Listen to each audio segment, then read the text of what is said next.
গত রাতে সাকিব আমাকে বলল, মা, আমি একটা অদ্ভুত স্বপ্ন দেখেছি। দেখলাম যে আমাদের বাড়িতে আরও একটা গোপন ঘর আছে। সেই ঘরে একটা বিশাল পুস্তকাগার রয়েছে। আমি আর রাহুল এখন আর কোনো কিছুতে অবাক হই না।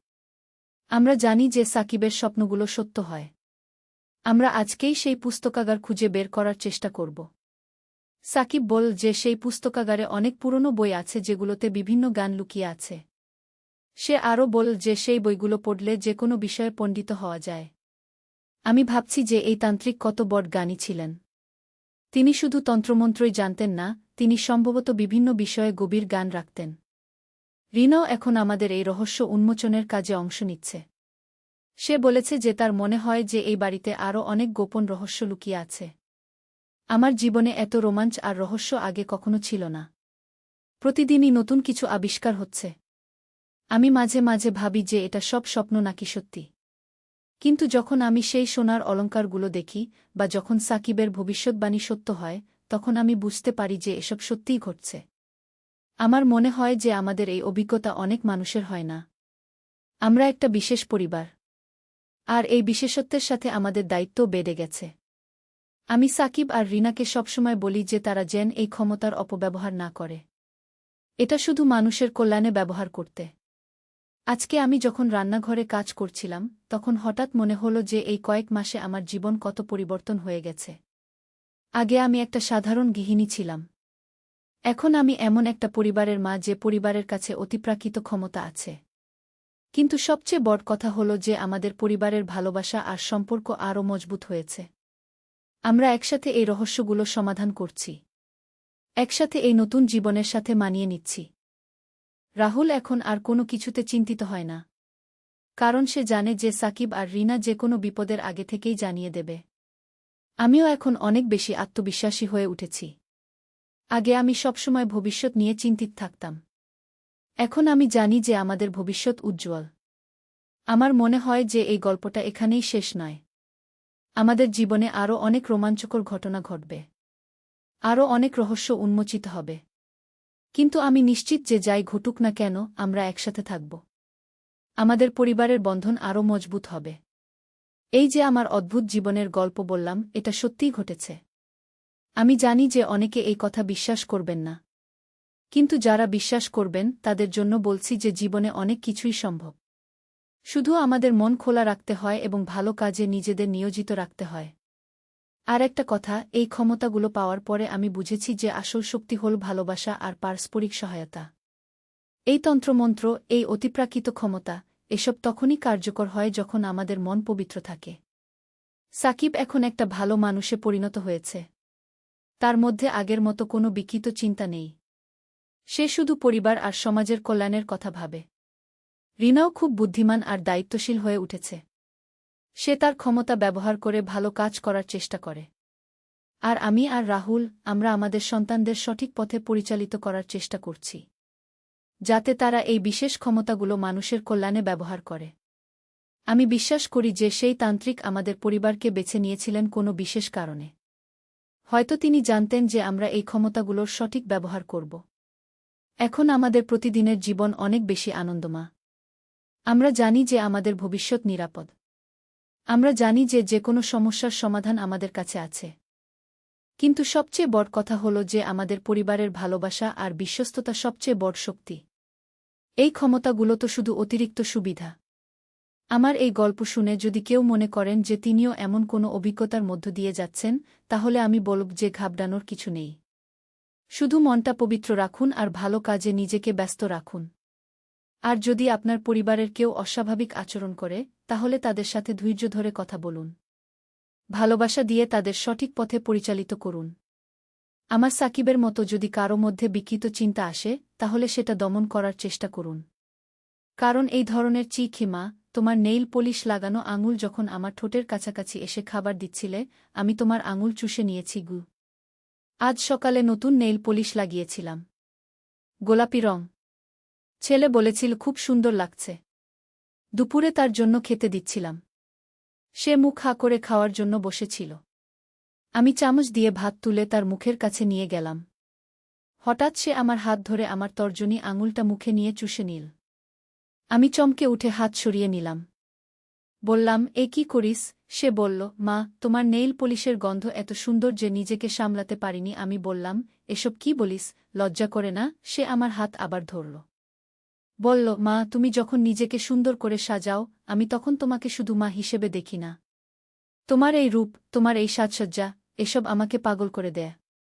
আমি তোমাকে একজন নারী হিসেবে ভালোবাসি। তুমি আমার স্ত্রী হও, বিয়ে করো আমাকে, খাবারের প্লেট টেবিলে রাখা রইল, কিন্তু আমার ক্ষুধা কোথায় যেন মিলিয়ে গেল। এই গল্পটি সম্পূর্ণ শুনলে আপনাদের পানি অটোমেটিক বের হয়ে যাবে, সো যত দ্রুত সম্ভব হাতের কাছে টিস্যু নিয়ে বসে পড়ো। বিছানার চাদর যেন নষ্ট না হয় সেটা সম্পূর্ণ খেয়াল রাখার অনুরোধ জানিয়ে গল্পটি এখন শুরু করব। তার আগে সর্বশেষ অনুরোধ, দয়া করে এমন পানি বের করার গল্প নিয়মিত শুনতে আমাদের চ্যানেলটি সকলেই সাবস্ক্রাইব করুন। ধন্যবাদ। হ্যালো বন্ধুরা, আমার নাম মিতুল বেগম। আমার বয়স 40 বছর। আমার স্বামীর নাম রাহুল বেগম, বয়স 43 বছর। আমাদের 2 সন্তান, সাকিব আর রিনা। সাকিব 18 বছর বয়সী, কলেজে পড়ে। রিনা 13 বছর বয়সী, স্কুলে যায়। আমার এই অদ্ভুত গল্পটা শুরু হয়েছিল গত মাসের কোনো একটা বৃহস্পতিবার সকালে। সেদিন আমি রান্নাঘরে নাস্তা বানাচ্ছিলাম। হঠাৎ করে সাকিব এসে আমার পিছনে দাঁড়াল। আমি তার উপস্থিতি টের পেয়ে ঘুরে তাকালাম। সে আমার দিকে এমনভাবে তাকিয়েছিল যেটা আগে কখনো দেখিনি। তার চোখে এক ধরনের অভিব্যক্তি ছিল যেটা আমাকে একটু অস্বস্তিতে ফেলে দিল। মা, তুমি আজকে খুব সুন্দর লাগছ, সাকিব বলল। আমি মুচকি হেসে বললাম, তোর মা সবসময় সুন্দর, কিন্তু সে যেভাবে আমার দিকে তাকিয়েছিল সেটা আমার ভালো লাগছিল না। আমি তাড়াতাড়ি নাস্তা বানানোর কাজে মন দিলাম। সেদিন দুপুরে যখন সাকিবকে খেতে দিচ্ছিলাম, তখনই সেই ঘটনাটা ঘটল যেটা আমি আগে বলেছি। সে আমার আঙুল চুষে নিয়েছিল।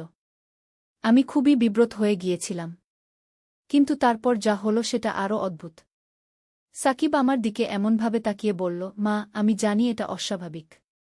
কিন্তু আমার মনে হয় এর পিছনে কোনো রহস্য আছে। গত কয়েকদিন ধরে আমার মধ্যে এক ধরনের পরিবর্তন আসছে। আমি তোমাকে দেখলে মনে হয় যেন তুমি কোনো জাদুকরি। আমি ভাবলাম সাকিব হয়তো বয়সের কারণে এসব কথা বলছে। কিন্তু পরের দিনগুলোতে আমি লক্ষ্য করলাম যে সাকিবের আচরণে সত্যিই কিছু একটা পরিবর্তন এসেছে। সে আমার সাথে কথা বলার সময় এক ধরনের স্বপ্নীল অবস্থায় থাকত। একদিন সন্ধ্যায় সাকিব আমার কাছে এসে বলল, মা, আমি একটা স্বপ্ন দেখেছি। স্বপ্নে দেখলাম যে আমাদের বাড়ির নিচে একটা গুপ্ত কক্ষ আছে। সেখানে অনেক পুরনো জিনিসপত্র রয়েছে। আর সেখানে একটা ডায়েরি আছে যেটাতে আমাদের পরিবারের কোনো গোপন ইতিহাস লেখা আছে। আমি প্রথমে ভাবলাম এটা শুধু একটা স্বপ্ন। কিন্তু সাকিব এত নিশ্চিতভাবে বলছিল যে আমার মনে সন্দেহ জাগল। সে বলল, মা, আমি জানি তুমি বিশ্বাস করবে না। কিন্তু আমার মনে হচ্ছে আমার মধ্যে কোনো অতিপ্রাকৃত ক্ষমতা জেগে উঠেছে। পরের দিন সকালে আমি রাহুলকে সাকিবের কথাগুলো বললাম। রাহুল প্রথমে হাসল। কিন্তু যখন আমি তাকে বিস্তারিত বললাম, তখন সেও চিন্তিত হয়ে পড়ল। রাহুল বলল, দেখো, ছেলেটা বড় হয়ে যাচ্ছে। হয়তো কিছু মানসিক পরিবর্তনের মধ্য দিয়ে যাচ্ছে। কিন্তু 3 দিন পরে একটা ঘটনা ঘটল যেটা আমাদের সবার মনে সন্দেহ জাগাল। সাকিব সকালে উঠেই বলল, মা, আজ বিকেলে আমাদের প্রতিবেশী করিম চাচা এসে তোমার কাছে একটা পুরনো চিঠি দেবে। সেই চিঠিতে আমাদের বাড়ির ইতিহাস সম্পর্কে গুরুত্বপূর্ণ তথ্য থাকবে। আমি আর রাহুল দুজনেই অবাক হয়ে গেলাম। এটা কিভাবে সম্ভব যে সাকিব এমন কিছু বলছে যা এখনো ঘটেনি?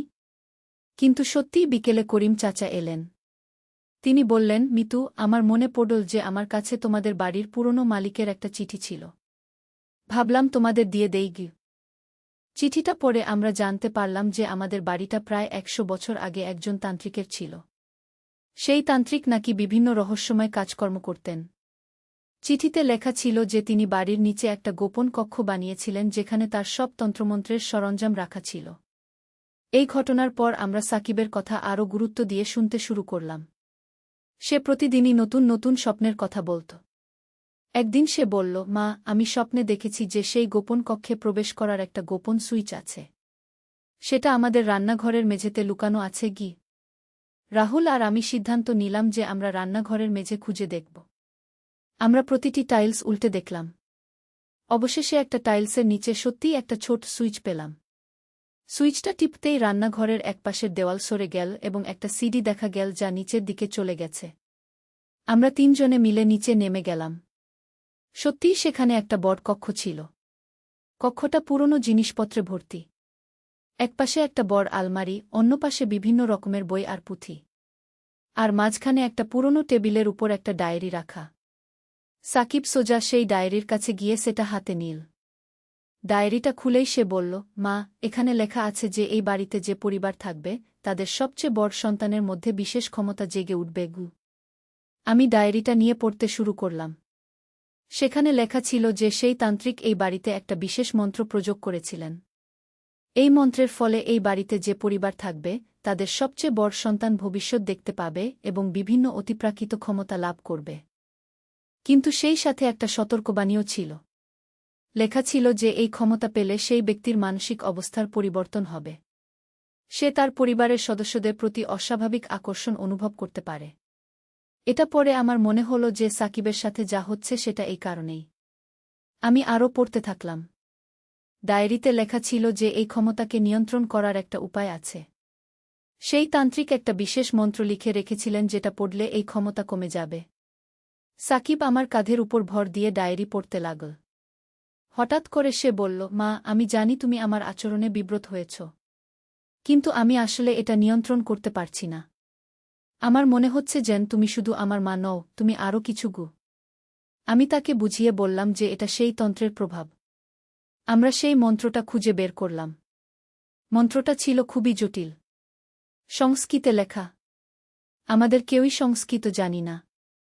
রাহুল বলল, আমাদের পাড়ায় গোপাল দাদু আছেন। তিনি সংস্কৃত জানেন। তার কাছে গিয়ে এটার মানে জেনে আসি। পরের দিন আমরা গোপাল দাদুর কাছে গেলাম। তিনি ডায়েরিটা দেখেই বুঝে ফেলেন যে এটা কোনো সাধারণ ডায়েরি নয়। তিনি বললেন, এখানে যা লেখা আছে সেটা খুবই শক্তিশালী তন্ত্র। এই মন্ত্রটা পড়লে সাকিবের ক্ষমতা নিয়ন্ত্রণে আসবে। গোপাল দাদু আমাদের মন্ত্রটা পড়ে শোনালেন এবং কিভাবে উচ্চারণ করতে হবে সেটাও শেখালেন। তিনি বললেন যে সাকিবকে প্রতিদিন সকালে এই মন্ত্রটা ২১ বার পড়তে হবে। আমরা বাড়ি ফিরে এসে সাকিবকে সব কথা বললাম। সে খুশি হয়ে বলল, মা, আমি চাই যে আমার মধ্যে এই অস্বাভাবিক অনুভূতিগুলো চলে যাক। আমি তোমাকে শুধু মা হিসেবেই দেখতে চাই। সেই থেকে সাকিব প্রতিদিন সকালে সেই মন্ত্র পড়তে শুরু করল। প্রথম কয়েকদিন কোনো পরিবর্তন দেখা গেল না। কিন্তু সপ্তাহখানেক পর আমি লক্ষ্য করলাম যে সাকিবের আচরণ স্বাভাবিক হয়ে আসছে। তবে আশ্চর্যের বিষয় হল যে তার ভবিষ্যৎ দেখার ক্ষমতা কিন্তু রয়ে গেল। সে এখনও মাঝে মাঝে স্বপ্নে ভবিষ্যতের ঘটনা দেখত। কিন্তু আমার প্রতি তার অস্বাভাবিক আকর্ষণ চলে গেল। ১ মাস পর সাকিব আমার কাছে এসে বলল, মা, আমি একটা নতুন স্বপ্ন দেখেছি। স্বপ্নে দেখলাম যে আমাদের বাড়ির পিছনের বাগানে একটা পুরনো কুয়া আছে। সেই কুয়ার নিচে একটা গুপ্তধন লুকানো আছে। আমি আর রাহুল এবার আগের মতো অবাক হলাম না। আমরা জানি যে সাকিবের স্বপ্নগুলো সত্য হয়। আমরা বাগানে গিয়ে খোঁজ করতে লাগলাম। সত্যিই একটা পুরনো কুয়া পেলাম যেটা ঝোপঝাড়ে ঢাকা ছিল। রাহুল কিছু মানুষের সাহায্য নিয়ে কুয়াটা পরিষ্কার করল। কুয়ার তলায় একটা লোহার বাক্স পাওয়া গেল। বাক্সটা খুলে দেখি সেখানে অনেক পুরনো স্বর্ণের অলংকার আর কয়েন রয়েছে।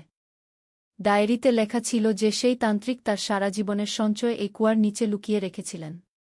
তিনি লিখেছিলেন যে যে পরিবার এই বাড়িতে থেকে তার রেখে যাওয়া তন্ত্রের রহস্য বুঝতে পারবে সেই পরিবারই এই সম্পদের প্রকৃত মালিক। আমরা সেই সোনার অলংকার বিক্রি করে বেশ ভালো পরিমাণ টাকা পেলাম। সাকিবের কলেজের খরচ আর রিনার স্কুলের খরচ মেটানোর জন্য যথেষ্ট টাকা হয়ে গেল। আমরা সিদ্ধান্ত নিলাম যে বাকি টাকাগুলো সংসারের কাজে ব্যবহার করব। এরপর থেকে আমাদের জীবনে একটা নতুন মাত্রা যুক্ত হয়ে গেল। সাকিব এখন তার ক্ষমতা ভালো কাজে ব্যবহার করতে শুরু করেছে। সে মাঝে মাঝে স্বপ্নে দেখে যে কোনো বিপদ আসতে চলেছে এবং আমাদের সাবধান করে দেয়। একবার সে স্বপ্নে দেখল যে আমাদের বাড়িতে চুরি হবে। আমরা সেই রাতে বিশেষ সাবধানতা অবলম্বন করলাম এবং সত্যিই ২ জন চোর আমাদের বাড়িতে ঢুকতে চেষ্টা করেছিল। কিন্তু আমরা আগে থেকেই প্রস্তুত থাকায় তাদের পুলিশের হাতে ধরিয়ে দিতে পারলাম। আরেকবার সে দেখল যে আমাদের পাড়ায় একটা দুর্ঘটনা হবে। আমরা সেই তথ্য পাড়ার লোকদের জানিয়ে দিয়েছিলাম এবং সেই দুর্ঘটনা এড়ানো সম্ভব হয়েছিল। এভাবে সাকিবের এই বিশেষ ক্ষমতা আমাদের পরিবার এবং আশেপাশের মানুষদের জন্য কল্যাণকর হয়ে উঠেছে। তবে সবচেয়ে বড় কথা হল যে তার মধ্যে আগের মতো অস্বাভাবিক অনুভূতি আর নেই। সে এখন আমাকে শুধু মা হিসেবেই ভালোবাসে। রিনাও মাঝে মাঝে বলে যে তার ভাইয়ার মধ্যে বিশেষ কিছু ক্ষমতা আছে। একদিন রিনা বলল, আপা, সাকিব ভাইজা যেটা বলে সেটাই হয়ে যায়। এটা কি জাদু? আমি রিনাকে সব কথা বলিনি। শুধু বলেছি যে তার ভাইয়া একটু বিশেষ। কিন্তু সে যেন কারো কাছে এই কথা না বলে। এখন প্রায় 6 মাস পার হয়ে গেছে। সাকিবের ক্ষমতা আরও শক্তিশালী হয়ে উঠেছে। সে এখন শুধু স্বপ্নেই নয়, জেগে থাকা অবস্থায়ও মাঝে মাঝে ভবিষ্যতের কথা বলতে পারে। গত সপ্তাহে সে আমাকে বলল, মা, আমি দেখতে পাচ্ছি যে আমাদের বাড়িতে আরও একটা গোপন কক্ষ আছে। সেটা আমাদের শোবার ঘরের নিচে আমি আর রাহুল এবার আর অবাক হলাম না। আমরা শোবার ঘরের মেঝে খুঁজে দেখলাম। সত্যিই সেখানে আরেকটা গোপন দরজা পেলাম। এই নতুন কক্ষে আমরা আরও অনেক রহস্যময় জিনিস পেলাম। একটা পুরনো দর্পণ ছিল যেটাতে তাকালে অদ্ভুত জিনিস দেখা যায়। একটা ক্রিস্টাল বল ছিল যেটা হাতে নিলে মাথায় বিভিন্ন চিত্র ভেসে উঠে। সাকিব এই জিনিসগুলো ছুঁয়ে দেখতে চাইল। আমি তাকে বারণ করলাম। আমার মনে হল যে এগুলো হয়তো আরও শক্তিশালী তন্ত্রের জিনিস। আমরা আবার গোপাল দাদুর কাছে গেলাম। তিনি সেই জিনিসগুলোর কথা শুনে বললেন, এগুলো খুবই বিপজ্জনক। এগুলো ব্যবহার করলে যে কেউ অসীম ক্ষমতা পেতে পারে। কিন্তু সেই সাথে বিপদও আছে। তিনি আমাদের পরামর্শ দিলেন যে এই জিনিসগুলো সেই গোপন কক্ষেই রেখে দেওয়া ভালো। যদি কখনো খুব প্রয়োজন হয় তাহলে ব্যবহার করতে পারো। কি? আমার হাতের চুড়ি ভেঙে গেছে। ছেলে বলল নতুন চুড়ি কিনে দেবে। সোনার দোকানে গেলাম। দোকানদার নানান রকম গহনা দেখাচ্ছে।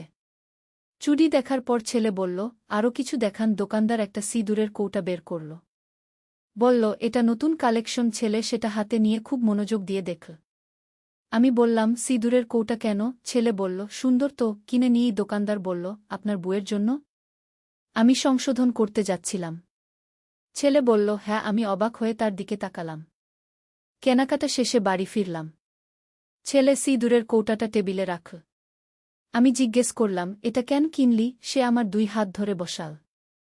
মা, আমি এটা তোমার জন্য কিনেছি। আমি বললাম, আমার জন্য কেন? আমার তো সিঁদুর লাগে না। সে বলল, লাগবে মা। আমি তোমাকে বিয়ে করলে লাগবে। আমার মাথা ঘুরে গেল। কি বলছিস তুই? বললাম। সে সিঁদুরের কৌটা খুল। ভেতরে লাল সিঁদুর চকচক করছে।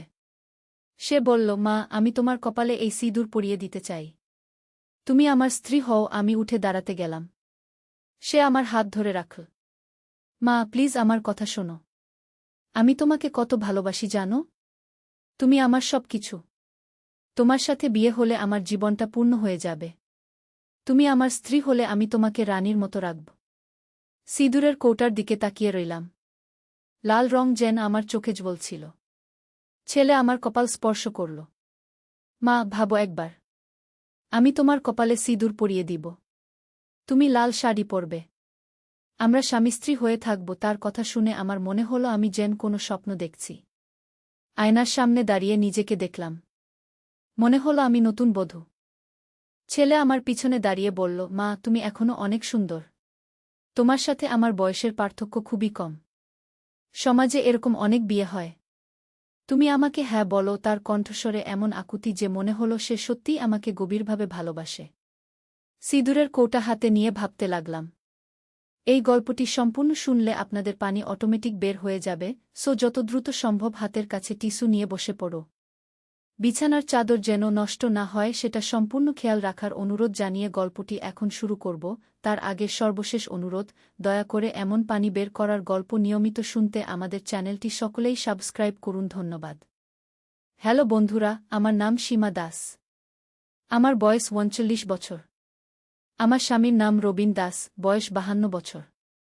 আমাদের 2 সন্তান, রাহুল আর তানিয়া। রাহুল 21 বছর বয়সী, ইউনিভার্সিটিতে পড়ে।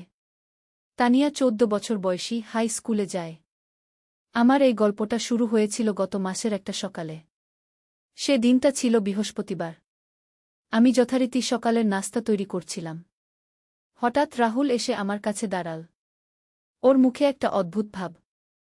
আমি জিজ্ঞেস করলাম, কি ব্যাপার রাহুল? কেমন যেন দেখাচ্ছে তোকে? রাহুল বলল, মা, আমার একটা খুব গুরুত্বপূর্ণ কথা আছে। তুমি একটু সময় দিবে? আমি চুলায় গ্যাস বন্ধ করে ওর দিকে ফিরলাম। বল, কি বলবি? রাহুল একটু কাছে এসে বলল, মা, আমি তোমাকে কিছু জিজ্ঞেস করব।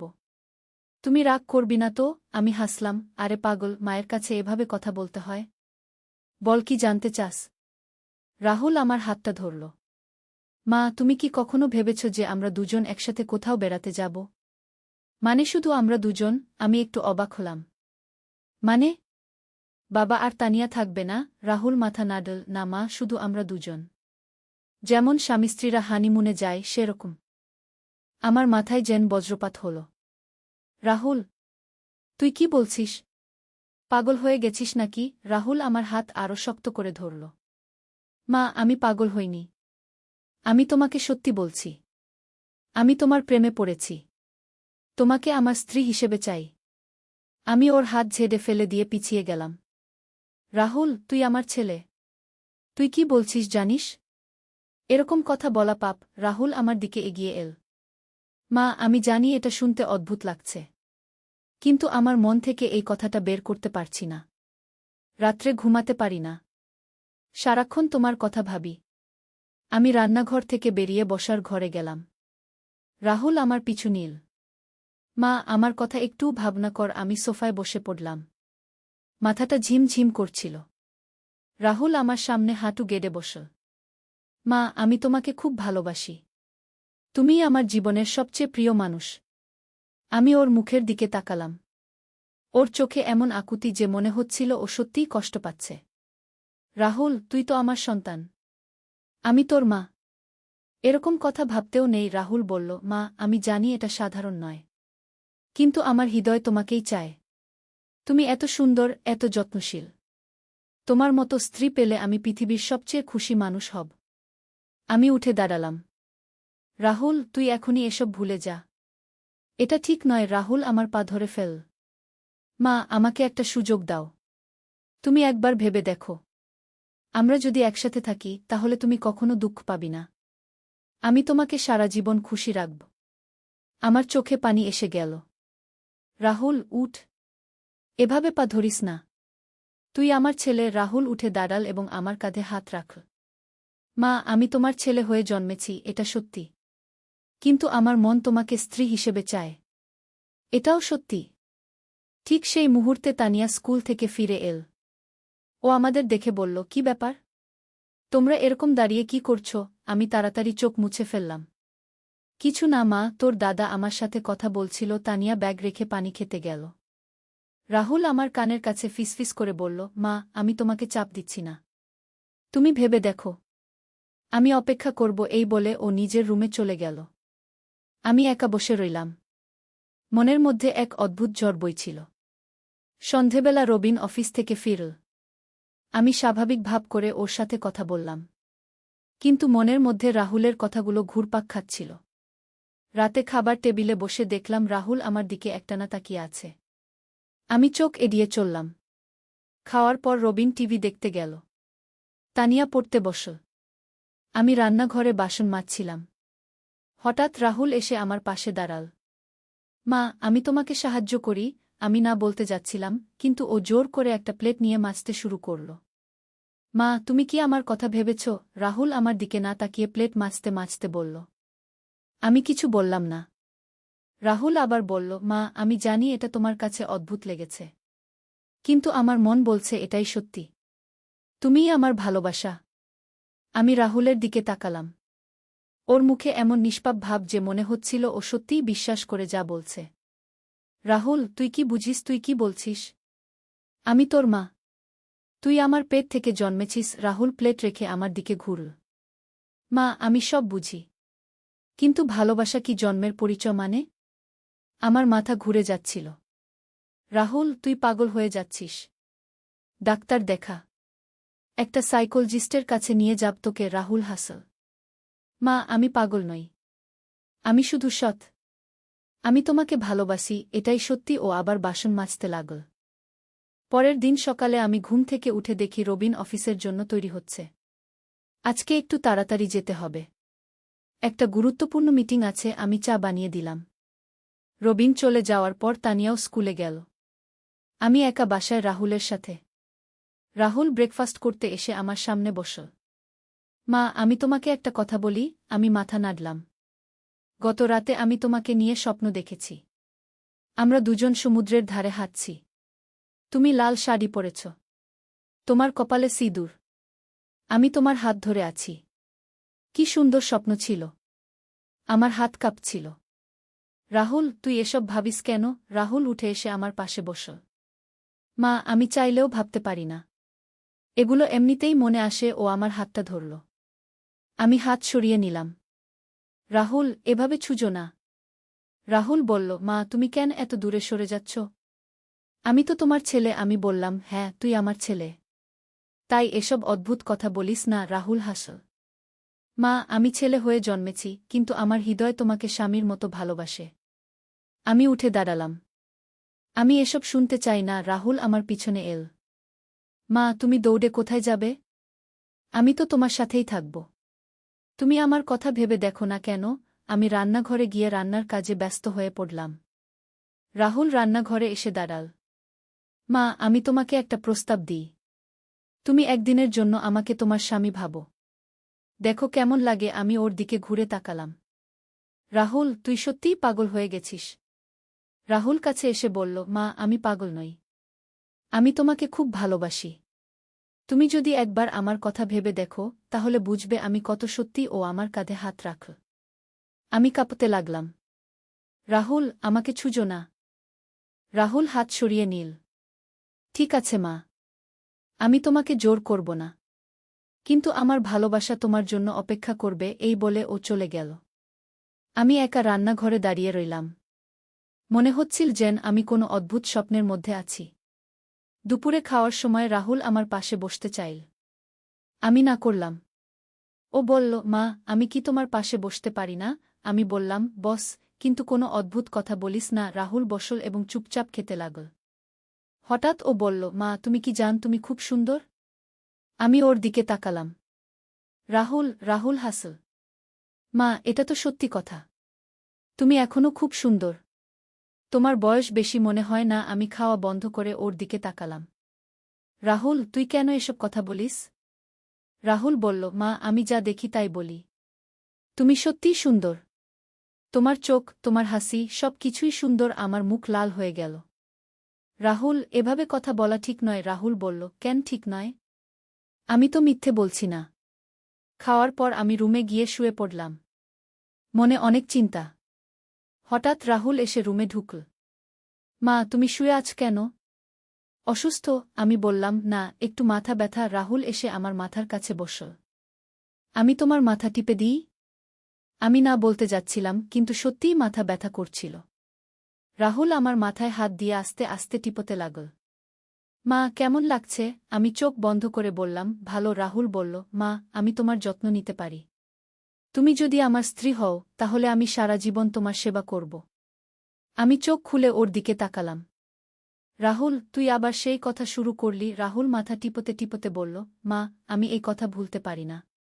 তুমি আমার জীবনের সবচেয়ে গুরুত্বপূর্ণ মানুষ। ওর হাতের স্পর্শে আমার মাথার ব্যথা কমে যাচ্ছিল।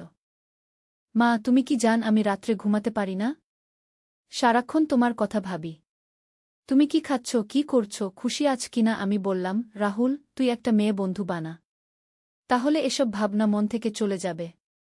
রাহুল হাসল। মা, আমার তো মেয়ে বন্ধু আছে। কলেজে অনেক মেয়ে আমাকে পছন্দ করে। কিন্তু আমি কাউকে পছন্দ করি না। কারণ আমার হৃদয়ে শুধু তুমি। আমি ওর হাত সরিয়ে দিলাম। রাহুল, উঠ। আমি ঘুমাতে চাই। রাহুল উঠে দাঁড়াল।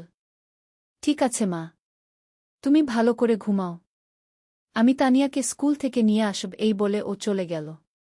আমি একা শুয়ে ভাবতে লাগলাম, রাহুল কি সত্যিই আমাকে ভালোবাসে? এটা কি সম্ভব? বিকেলে তানিয়া স্কুল থেকে ফিরে এল। রাহুল ওকে নিয়ে এসেছিল। তানিয়া আমার কাছে এসে বলল, মা, দাদা আজকে আমাকে আইসক্রিম কিনে দিয়েছে। আমি রাহুলের দিকে তাকালাম। ও হাসছিল। মা, তানিয়ার মন খুশি রাখতে হবে তো। সন্ধেবেলা রবিন অফিস থেকে ফিরল। রাতে খাবার টেবিলে বসে রবিন বলল, আগামী সপ্তাহে আমাকে চট্টগ্রাম যেতে হবে। 3 দিনের জন্য। আমি বললাম, অফিসের কাজে? রবিন মাথা নাড়ল। হ্যাঁ, একটা প্রজেক্টের কাজ। রাহুল হঠাৎ বলল, বাবা, আমিও কি যেতে পারি? ছুটির দিন তো। রবিন বলল, না বাবা, অফিসের কাজ। তুমি মায়ের সাথে বাড়িতে থাক। রাহুল আমার দিকে একটা অদ্ভুত চাহনি দিল। আমি মনে মনে কাঁপলাম। খাওয়ার পর রবিন টিভি দেখতে গেল। তানিয়া পড়াশোনায় ব্যস্ত। আমি রান্নাঘরে গিয়ে বাসন মাজছিলাম। রাহুল এসে আমার কাছে দাঁড়াল। মা, বাবা চলে গেলে আমরা দুজন একা থাকব। আমি তাড়াতাড়ি বললাম, তানিয়াও তো থাকবে। রাহুল বলল, তানিয়া তো স্কুলে যাবে। দিনের বেলায় আমরা দুজন একা থাকব। ওর কণ্ঠে এক ধরনের উত্তেজনা। আমি বললাম, রাহুল, তুই কলেজে যাবি না কেন? রাহুল বলল, ছুটির দিন মা। আমি তোমার সাথে থাকব। আমার হাত কাঁপছিল। রাহুল, তুই তোর বন্ধুদের সাথে কোথাও ঘুরতে যা। আমি একা থাকতে পারব। রাহুল কাছে এসে বলল, মা, আমি তোমাকে একা রাখতে চাই না। আমি তোমার যত্ন নিতে চাই। পরের দিন রবিন চট্টগ্রামের উদ্দেশ্যে রওনা হল। আমি আর রাহুল ওকে স্টেশনে পৌঁছে দিলাম। ফেরার পথে রাহুল বলল, মা, আমরা একটু কোথাও ঘুরে যাই। আমি বললাম, না, বাড়ি চল। রাহুল বলল, মা, তুমি আমার সাথে একটু সময় কাটাও না। আমি ওর দিকে তাকালাম। ওর চোখে এমন আকুতি যে না বলতে পারলাম না। ঠিক আছে, পার্কে একটু বসি। আমরা লেকের পাশের একটা বেঞ্চে বসলাম। রাহুল বলল, মা, কত সুন্দর জায়গা। আমাদের এখানে এসে ভালো লাগছে। মা, আমি কি তোমার হাত ধরতে পারি? রাহুল আমার দিকে তাকিয়ে বলল। আমি বললাম, কেন? রাহুল বলল, কারণ আমি তোমাকে ভালোবাসি। আমি হাত সরিয়ে নিলাম। রাহুল, এসব কথা বন্ধ কর। রাহুল বলল, মা, তুমি কেন আমার ভালোবাসা মানতে চাও না? আমি তো তোমার কোনো ক্ষতি করি না। আমি উঠে দাঁড়ালাম। চল বাড়ি যাই। রাহুল আমার পিছু নিল। মা, তুমি কেন আমার কাছ থেকে দৌড়ে যাচ্ছ? বাড়ি ফিরে আমি রুমে গিয়ে দরজা বন্ধ করে দিলাম। কিন্তু মনে হচ্ছিল যেন কোনো নিরাপদ জায়গা নেই। দুপুরে খাওয়ার সময় রাহুল আমার খুব কাছে বসতে চাইল। আমি দূরে বসলাম। রাহুল বলল, মা, তুমি আমার থেকে দূরে কেন বসছ? রাহুল, তুই স্বাভাবিকভাবে খা। আমি বললাম। রাহুল বলল, মা, আমি তোমাকে খাওয়াতে চাই। আমি চমকে উঠলাম। কি? রাহুল হাসল। স্বামীরা তো স্ত্রীদের খাওয়ায়। আমিও তোমাকে খাওয়াতে চাই। আমি রেগে গেলাম। রাহুল, তুই আমার ছেলে। স্বামীর কথা বলিস কেন? রাহুল শান্তভাবে বলল, মা, আমি জানি আমি তোমার ছেলে। কিন্তু আমার হৃদয় তোমাকে স্ত্রী হিসেবে দেখে ও উঠে আমার পাশে এসে বসল। মা, তুমি আমার হাত থেকে একটা গ্রাস খাও। রাহুল একটা গ্রাস বানিয়ে আমার মুখের কাছে নিয়ে এল। আমি মাথা সরিয়ে নিলাম। না, আমি নিজেই খেতে পারি। রাহুল বলল, মা, প্লিজ, আমাকে একটু খুশি করো। ওর চোখে এমন আকুতি যে আমি না বলতে পারলাম না। আমি মুখ খুললাম। রাহুল আস্তে করে আমার মুখে গ্রাসটা দিল। কেমন লাগছে মা? আমি কিছু বললাম না। রাহুল খুব খুশি হল। মা, আমি তোমাকে সারা জীবন এভাবে খাওয়াতে চাই। খাওয়ার পর আমি রুমে গিয়ে শুয়ে পড়লাম। মনটা খুব খারাপ। হঠাৎ শুনলাম দরজায় নক। রাহুলের গলা, মা, দরজা খোল। আমি উঠে দরজা খুললাম। রাহুল এসে আমার বিছানায় বসল। মা, তুমি দুঃখী কেন? রাহুল, তুই আমাকে কষ্ট দিচ্ছিস। আমি বললাম। রাহুল আমার হাত ধরল। মা, আমি তোমাকে কষ্ট দিতে চাই না। আমি শুধু তোমাকে ভালোবাসতে চাই। আমি হাত ছাড়াতে গেলাম। রাহুল শক্ত করে ধরে রাখল। মা, তুমি আমার ভালোবাসা গ্রহণ করো। আমি তোমাকে সুখী রাখব। রাহুল আমার কাছে আরও কাছে এল। আমি পিছিয়ে গেলাম। রাহুল, তুই এত কাছে আসিস কেন? রাহুল বলল, কারণ আমি তোমার কাছে থাকতে চাই। হঠাৎ রাহুল আমার গালে একটা চুমু দিল। আমি চমকে উঠলাম। রাহুল, তুই কি করলি? রাহুল হাসল। মা, আমি তোমাকে ভালোবাসার চুমু দিলাম। আমি উঠে দাঁড়ালাম। তুই পাগল হয়ে গেছিস। রাহুল আমার পা ধরে ফেল। মা, আমি পাগল হইনি। আমি তোমাকে ভালোবাসি। আমি ওর হাত ঝাড়িয়ে বের হয়ে গেলাম। রাহুল পিছু নিল। মা, তুমি কোথায় যাচ্ছ? আমি বসার ঘরে গিয়ে সোফায় বসলাম। রাহুল আমার সামনে হাঁটু গেড়ে বসল। মা, আমার কথা শোনো। আমি তোমাকে বিয়ে করতে চাই। আমার মাথা ঘুরে গেল।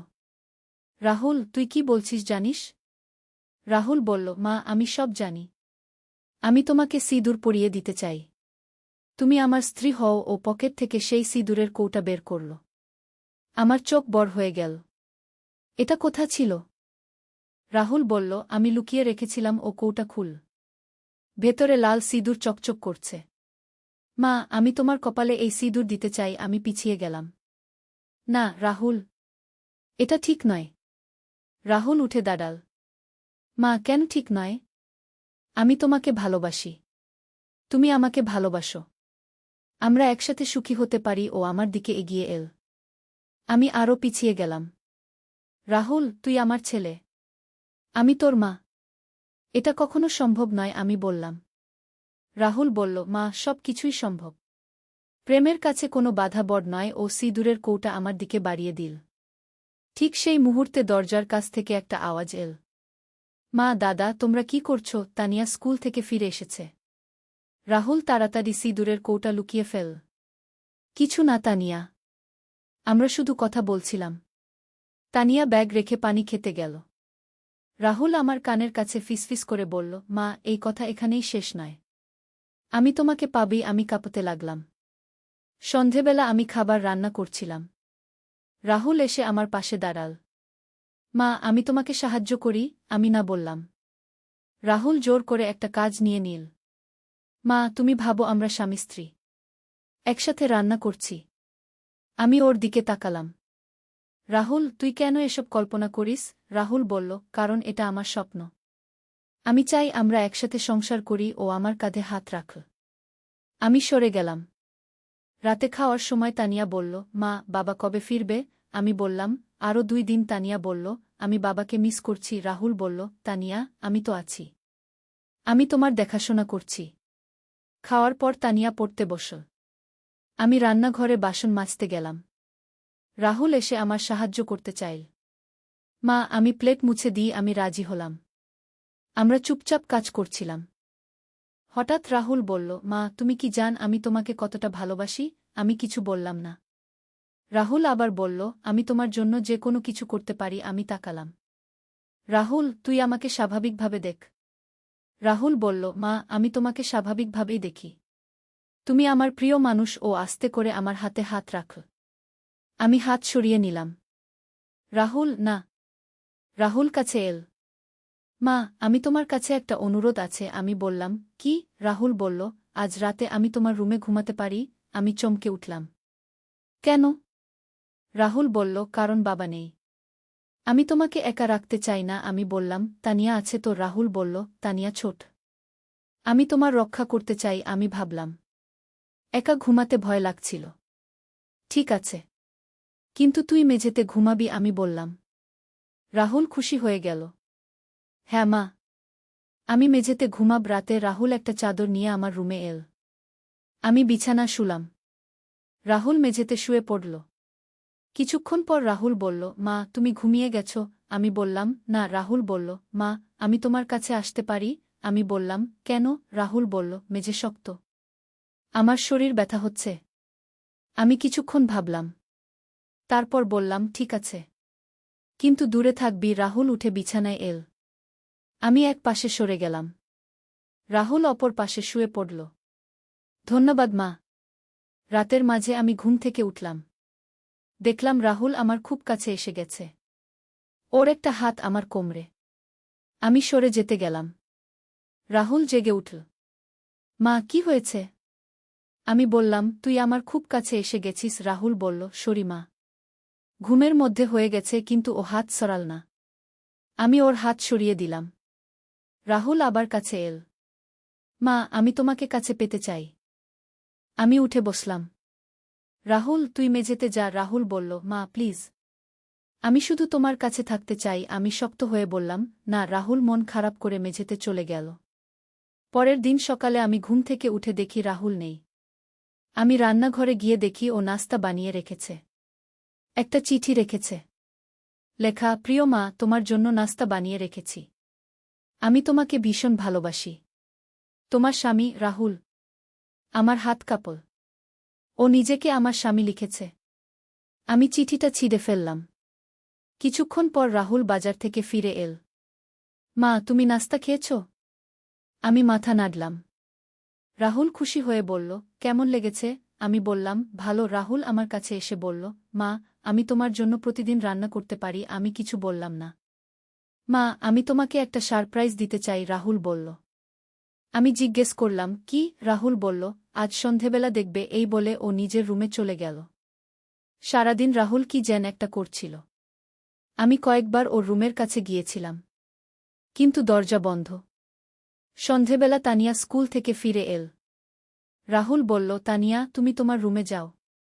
আমি মায়ের সাথে কথা বলব। তানিয়া নিজের রুমে চলে গেল। রাহুল আমার হাত ধরে বসার ঘরে নিয়ে এল। আমি দেখলাম সারা ঘর সাজানো, মোমবাতি জ্বালানো, ফুল ছড়ানো। রাহুল, এসব কি? রাহুল বলল, মা, এটা আমাদের বিয়ের সাজসজ্জা। আমি চমকে উঠলাম। কি বললি? রাহুল আমার হাত ধরে হাঁটু গেড়ে বসল। মা, আমি তোমাকে বিয়ে করার প্রস্তাব দিচ্ছি। তুমি আমার স্ত্রী হবে। আমার মাথা ঘুরে গেল। রাহুল পকেট থেকে সেই সিঁদুরের কৌটা বের করল। মা, আমি তোমার কপালে সিঁদুর পরিয়ে দিতে চাই। ও উঠে দাঁড়াল এবং আমার দিকে এগিয়ে এল। আমি পিছিয়ে গেলাম। রাহুল, তুই কি করছিস? এসব সব সরিয়ে ফেল। রাহুল বলল, না মা, আজ আমি তোমাকে আমার করে নেব। ও আমার হাত ধরে টানো। আমি হাত ছাড়াতে চেষ্টা করলাম। মা, তুমি আমার কাছ থেকে পালিয়ে কোথায় যাবে? আমি তোমাকে ছাড়ব না। রাহুল আমাকে জড়িয়ে ধরল। আমি চিৎকার করতে যাচ্ছিলাম। হঠাৎ দরজার বেল বাজল। আমরা দুজনেই চমকে উঠলাম। রাহুল আমাকে ছেড়ে দিল। আমি দরজার কাছে গিয়ে দেখলাম রবিন দাঁড়িয়ে। আমি তাড়াতাড়ি দরজা খুললাম। তুমি এত তাড়াতাড়ি ফিরলে? রবিন বলল, কাজ তাড়াতাড়ি শেষ হয়ে গেছে। তানিয়া কোথায়? আমি বললাম, ও নিজের রুমে। রবিন বসার ঘরে এসে দেখল সাজসজ্জা। এসব কি? রাহুল তাড়াতাড়ি বলল, বাবা, আমি একটা পার্টি করার প্রস্তুতি নিচ্ছিলাম। তোমার ফেরার খুশিতে। রবিন হাসল। এত কিছুর দরকার ছিল না। রবিনের সামনে রাহুল সব সরিয়ে ফেল। কিন্তু আমি জানি এটা শেষ নয়। রাহুলের চোখে এখনও সেই আগুন জ্বলছে। ও আমাকে ছাড়বে না। কদিন পর একটা অদ্ভুত ঘটনা ঘটল। আমি সকালে ঘুম থেকে উঠে দেখি আমার ড্রেসিং টেবিলে একটা চিঠি। খুলে পড়লাম। লেখা, প্রিয় স্ত্রী, আমি তোমার জন্য অপেক্ষা করছি। শীঘ্রই আমরা একসাথে হব। তোমার স্বামী গু। আমার গা শিউরে উঠল। এটা রাহুলের হাতের লেখা। কিন্তু ও কখন এটা রেখে গেল? আমি চিঠিটা লুকিয়ে রাখলাম। সেদিন দুপুরে রাহুল আমার কাছে এসে বলল, মা, আমি তোমার জন্য কিছু কিনে এনেছি। ও একটা প্যাকেট দিল। খুলে দেখি একটা লাল শাড়ি। এটা কেন কিনলি? আমি জিজ্ঞেস করলাম। রাহুল বলল, মা, তুমি এই শাড়ি পরে দেখো। তোমাকে খুব সুন্দর লাগবে। আমি শাড়িটা ওর হাতে ফিরিয়ে দিলাম। আমার দরকার নেই। রাহুল বলল, মা, প্লিজ, একবার পরে দেখো। আমি রাজি হলাম না। রাহুল শাড়িটা আমার বিছানা রেখে দিল। মা, যখন ইচ্ছে পরে দেখো, এই বলে ও চলে গেল। সারাদিন শাড়িটা আমার চোখের সামনে ছিল। লাল রং যেন আমাকে ডাকছিল। রাতে সবাই ঘুমিয়ে গেলে আমি শাড়িটা হাতে নিলাম। খুব সুন্দর কাজ করা। আয়নার সামনে একবার ধরে দেখলাম। সত্যিই খুব সুন্দর। হঠাৎ মনে হলো আমি এটা পরে দেখি। আমি শাড়িটা পরলাম। আয়নায় নিজেকে দেখে চমকে গেলাম। সত্যিই খুব সুন্দর লাগছে। হঠাৎ দরজায় একটা শব্দ। রাহুল দাঁড়িয়ে। মা, তুমি শাড়িটা পরেছ। আমি লজ্জা পেলাম। আমি শুধু দেখছিলাম। রাহুল ঘরে এসে বলল, মা, তুমি অসাধারণ লাগছ। একদম নতুন বধূর মতো। ও আমার দিকে এগিয়ে এল। এখন শুধু সিঁদুর লাগবে। আমি পিছিয়ে গেলাম। রাহুল, আমি শাড়ি খুলে ফেলি। রাহুল বলল, না মা, তুমি এভাবেই থাক। আমি তোমার কপালে সিঁদুর পরিয়ে দিই। ও পকেট থেকে সিঁদুরের কৌটা বের করল। না রাহুল, আমি চিৎকার করতে যাচ্ছিলাম। রাহুল আমার মুখে হাত দিয়ে দিল। মা, চুপ। সবাই ঘুমিয়ে আছে। ও আমাকে ড্রেসিং টেবিলের সামনে নিয়ে গেল। আয়নায় আমাদের দুজনকে দেখা যাচ্ছে। রাহুল আমার পিছনে দাঁড়িয়ে বলল, মা, দেখো আমরা কত সুন্দর জোড়া। ও সিঁদুরের কৌটা খুল। আমি তোমার কপালে সিঁদুর দিচ্ছি। আমি মাথা নাড়লাম। কিন্তু রাহুল আমার মাথা ধরে রাখল। আস্তে আস্তে রাহুল আমার কপালে সিঁদুর লাগাতে শুরু করল। আমি কাঁদতে লাগলাম। রাহুল, তুই কি করছিস? রাহুল বলল, মা, আমি তোমাকে আমার স্ত্রী বানাচ্ছি। সিঁদুর লাগানোর পর রাহুল আয়নায় আমার দিকে তাকাল। মা, তুমি কত সুন্দর লাগছ। একদম আমার স্ত্রীর মতো। ও আমার কাঁধে হাত রাখল। এখন তুমি আমার। আমি ওর হাত সরিয়ে দিয়ে সিঁদুর মুছে ফেলতে চাইলাম। রাহুল আমার হাত ধরে রাখল। মা, মুছো না। তোমাকে খুব সুন্দর লাগছে। আমি কাঁদতে কাঁদতে বললাম, রাহুল, তুই আমার সাথে কি করছিস? রাহুল আমাকে জড়িয়ে ধরল। মা, আমি তোমাকে ভালোবাসছি। তুমি এখন আমার স্ত্রী। আমি ওকে ঠেলে সরিয়ে দিলাম। তুই পাগল হয়ে গেছিস। আমি তাড়াতাড়ি শাড়ি খুলে ফেললাম। রাহুল বলল, মা তুমি যত ইনকার করো, সত্য তো এটাই যে তুমি আমাকে ভালোবাসো। আমি বললাম, না, আমি তোকে ছেলে হিসেবে ভালোবাসি। রাহুল হাসল। মা তোমার চোখ বলে দিচ্ছে তুমি আমাকে স্বামী হিসেবে চাও। আমি নিজের পোশাক পরে রুম থেকে বেরিয়ে গেলাম।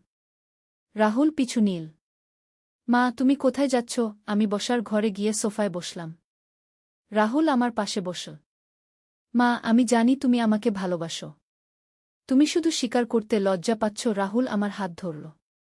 আমি হাত সরিয়ে নিলাম। রাহুল তুই একটা ডাক্তার দেখা। তোর মানসিক সমস্যা হয়েছে। রাহুল বলল, মা আমার কোনো সমস্যা নেই। আমি শুধু তোমাকে ভালোবাসি। ও আমার কাছে আরও কাছে এল। তুমি আমার ভালোবাসা গ্রহণ করো। আমি উঠে দাঁড়ালাম। আমি ঘুমাতে যাচ্ছি। রাহুল বলল, মা আমি তোমার সাথে ঘুমাব। আমি বললাম, না। রাহুল বলল, মা আমি তোমাকে একা রাখব না। আমি রুমে গিয়ে দরজা বন্ধ করে দিলাম। কিন্তু রাতে আমি ঘুমাতে পারলাম না। বারবার মনে হচ্ছিল রাহুল দরজার বাইরে আছে। সকালে ঘুম থেকে উঠে দেখি আবার একটা চিঠি লেখা, প্রিয় স্ত্রী, গত রাতে তুমি কত সুন্দর লাগছিলে। আমি তোমার কপালে সিঁদুর দিয়েছি। এখন তুমি আমার। শীঘ্রই আমরা একসাথে নতুন জীবন শুরু করব। এবার আমি ভয় পেয়ে গেলাম। রাহুল সত্যিই পাগল হয়ে গেছে। আমি চিঠিটা ছিঁড়ে ফেললাম। কিন্তু মনে মনে একটা ভয় কাজ করছিল। সারাদিন রাহুল আমার পিছনে ঘুরে বেড়াল। যেখানেই যাই ও সেখানে চলে আসে। মা তুমি আমার থেকে দূরে কেন থাকছ? আমি বললাম, রাহুল তুই আমাকে একটু শান্তিতে থাকতে দে। রাহুল বলল, মা আমি তোমাকে শান্তি দিতে চাই। আমি তোমার সেবা করতে চাই। ও আমার কাছে এসে বলল, তুমি যা চাইবে আমি তাই করব। আমি বললাম, আমি চাই তুই স্বাভাবিক হও। রাহুল হাসল। মা আমি স্বাভাবিক আছি। আমি শুধু তোমাকে ভালোবাসি। ও আমার গালে হাত দিল। আমি সরে গেলাম। রাহুল আমাকে ছুঁজো না। বিকেলে রবিন অফিস থেকে ফিরে এল। তানিয়াও স্কুল থেকে এল। আমি একটু শান্তি পেলাম। কিন্তু রাহুল আমার দিকে একটানা তাকিয়ে থাকে, যেন আমাকে গিলে খেতে চায়। রাতে খাওয়ার পর রবিন টিভি দেখতে গেল। তানিয়া পড়াশোনায় ব্যস্ত। আমি রান্নাঘরে বাসন মাজছিলাম। রাহুল এসে আমার পাশে দাঁড়াল। মা আমি তোমাকে একটা কথা বলি। আমি না বললাম। রাহুল বলে, চল মা, আমি তোমাকে নিয়ে কোথাও দূরে যেতে চাই। শুধু আমরা দুজন। আমি ওর দিকে তাকালাম। কোথায়? রাহুল বলল, যেখানে কেউ আমাদের চিনবে না। আমরা স্বামী স্ত্রী হিসেবে থাকব। আমার মাথা ঘুরে গেল। রাহুল তুই কি বলছিস? রাহুল কাছে এসে বলল, মা আমি সব ভেবে রেখেছি। আমাদের কাছে যথেষ্ট টাকা আছে। আমরা দূর কোনো শহরে চলে যাব। নতুন পরিচয় নিয়ে থাকব। আমি পিছিয়ে গেলাম। রাহুল তুই সত্যিই পাগল হয়ে গেছিস। রাহুল বলল, মা আমি পাগল নই। আমি ভালোবাসার জন্য পাগল। ও আমার দুহাত ধরল। তুমি আমার সাথে চলো। আমি হাত ছাড়ালাম। আমি কোথাও যাব না। রাহুল বলল, মা তুমি আমাকে একবার সুযোগ দাও। তুমি দেখবে আমি তোমাকে কত খুশি রাখতে পারি। আমি রান্নাঘর থেকে বেরিয়ে গেলাম। রাহুল আমার পিছু নিল। মা তুমি আমার কথা ভেবে দেখো। আমি নিজের রুমে গিয়ে দরজা বন্ধ করে দিলাম। কিন্তু রাহুল দরজায় করাঘাত করতে লাগল। মা দরজা খোলো। আমি দরজা খুললাম। রাহুল ঘরে ঢুকে এল। মা আমি তোমাকে ছাড়তে পারব না। ও আমাকে জড়িয়ে ধরল। আমি চিৎকার করতে যাচ্ছিলাম। রাহুল আমার মুখ বন্ধ করে দিল। মা চুপ। সবাই শুনে ফেলবে। রাহুল আমাকে বিছানায় বসাল। আমি তোমাকে বোঝাতে চাই। ও আমার সামনে হাঁটু গেড়ে বসল। মা আমি তোমার জন্য সব কিছু করতে পারি। তুমি শুধু আমাকে একটা সুযোগ দাও। আমি কাঁদতে লাগলাম। রাহুল তুই আমার ছেলে। তুই এভাবে কথা বলিস কেন? রাহুল আমার চোখের জল মুছে দিল। মা আমি তোমার ছেলে। কিন্তু আমি তোমাকে স্ত্রী হিসেবে ভালোবাসি। ঠিক সেই মুহূর্তে তানিয়া এসে দরজায় নক করল। মা দাদা তোমরা কি করছ? রাহুল তাড়াতাড়ি আমাকে ছেড়ে দিল। আমি চোখ মুছে দরজা খুললাম। কিছু না মা, আমরা কথা বলছিলাম। তানিয়া বলল, মা তুমি কাঁদছিলে কেন? আমি বললাম, আমার চোখে কিছু পড়েছিল। তানিয়া নিজের রুমে চলে গেল। রাহুল আমার কানের কাছে ফিসফিস করে বলল, মা এই কথা এখানেই শেষ নয়। আমি এখন বুঝতে পারছি রাহুল আমাকে ছাড়বে না। ওর মধ্যে একটা ভয়ানক জেদ চেপে বসেছে। আমি কি করব বুঝতে পারছি না।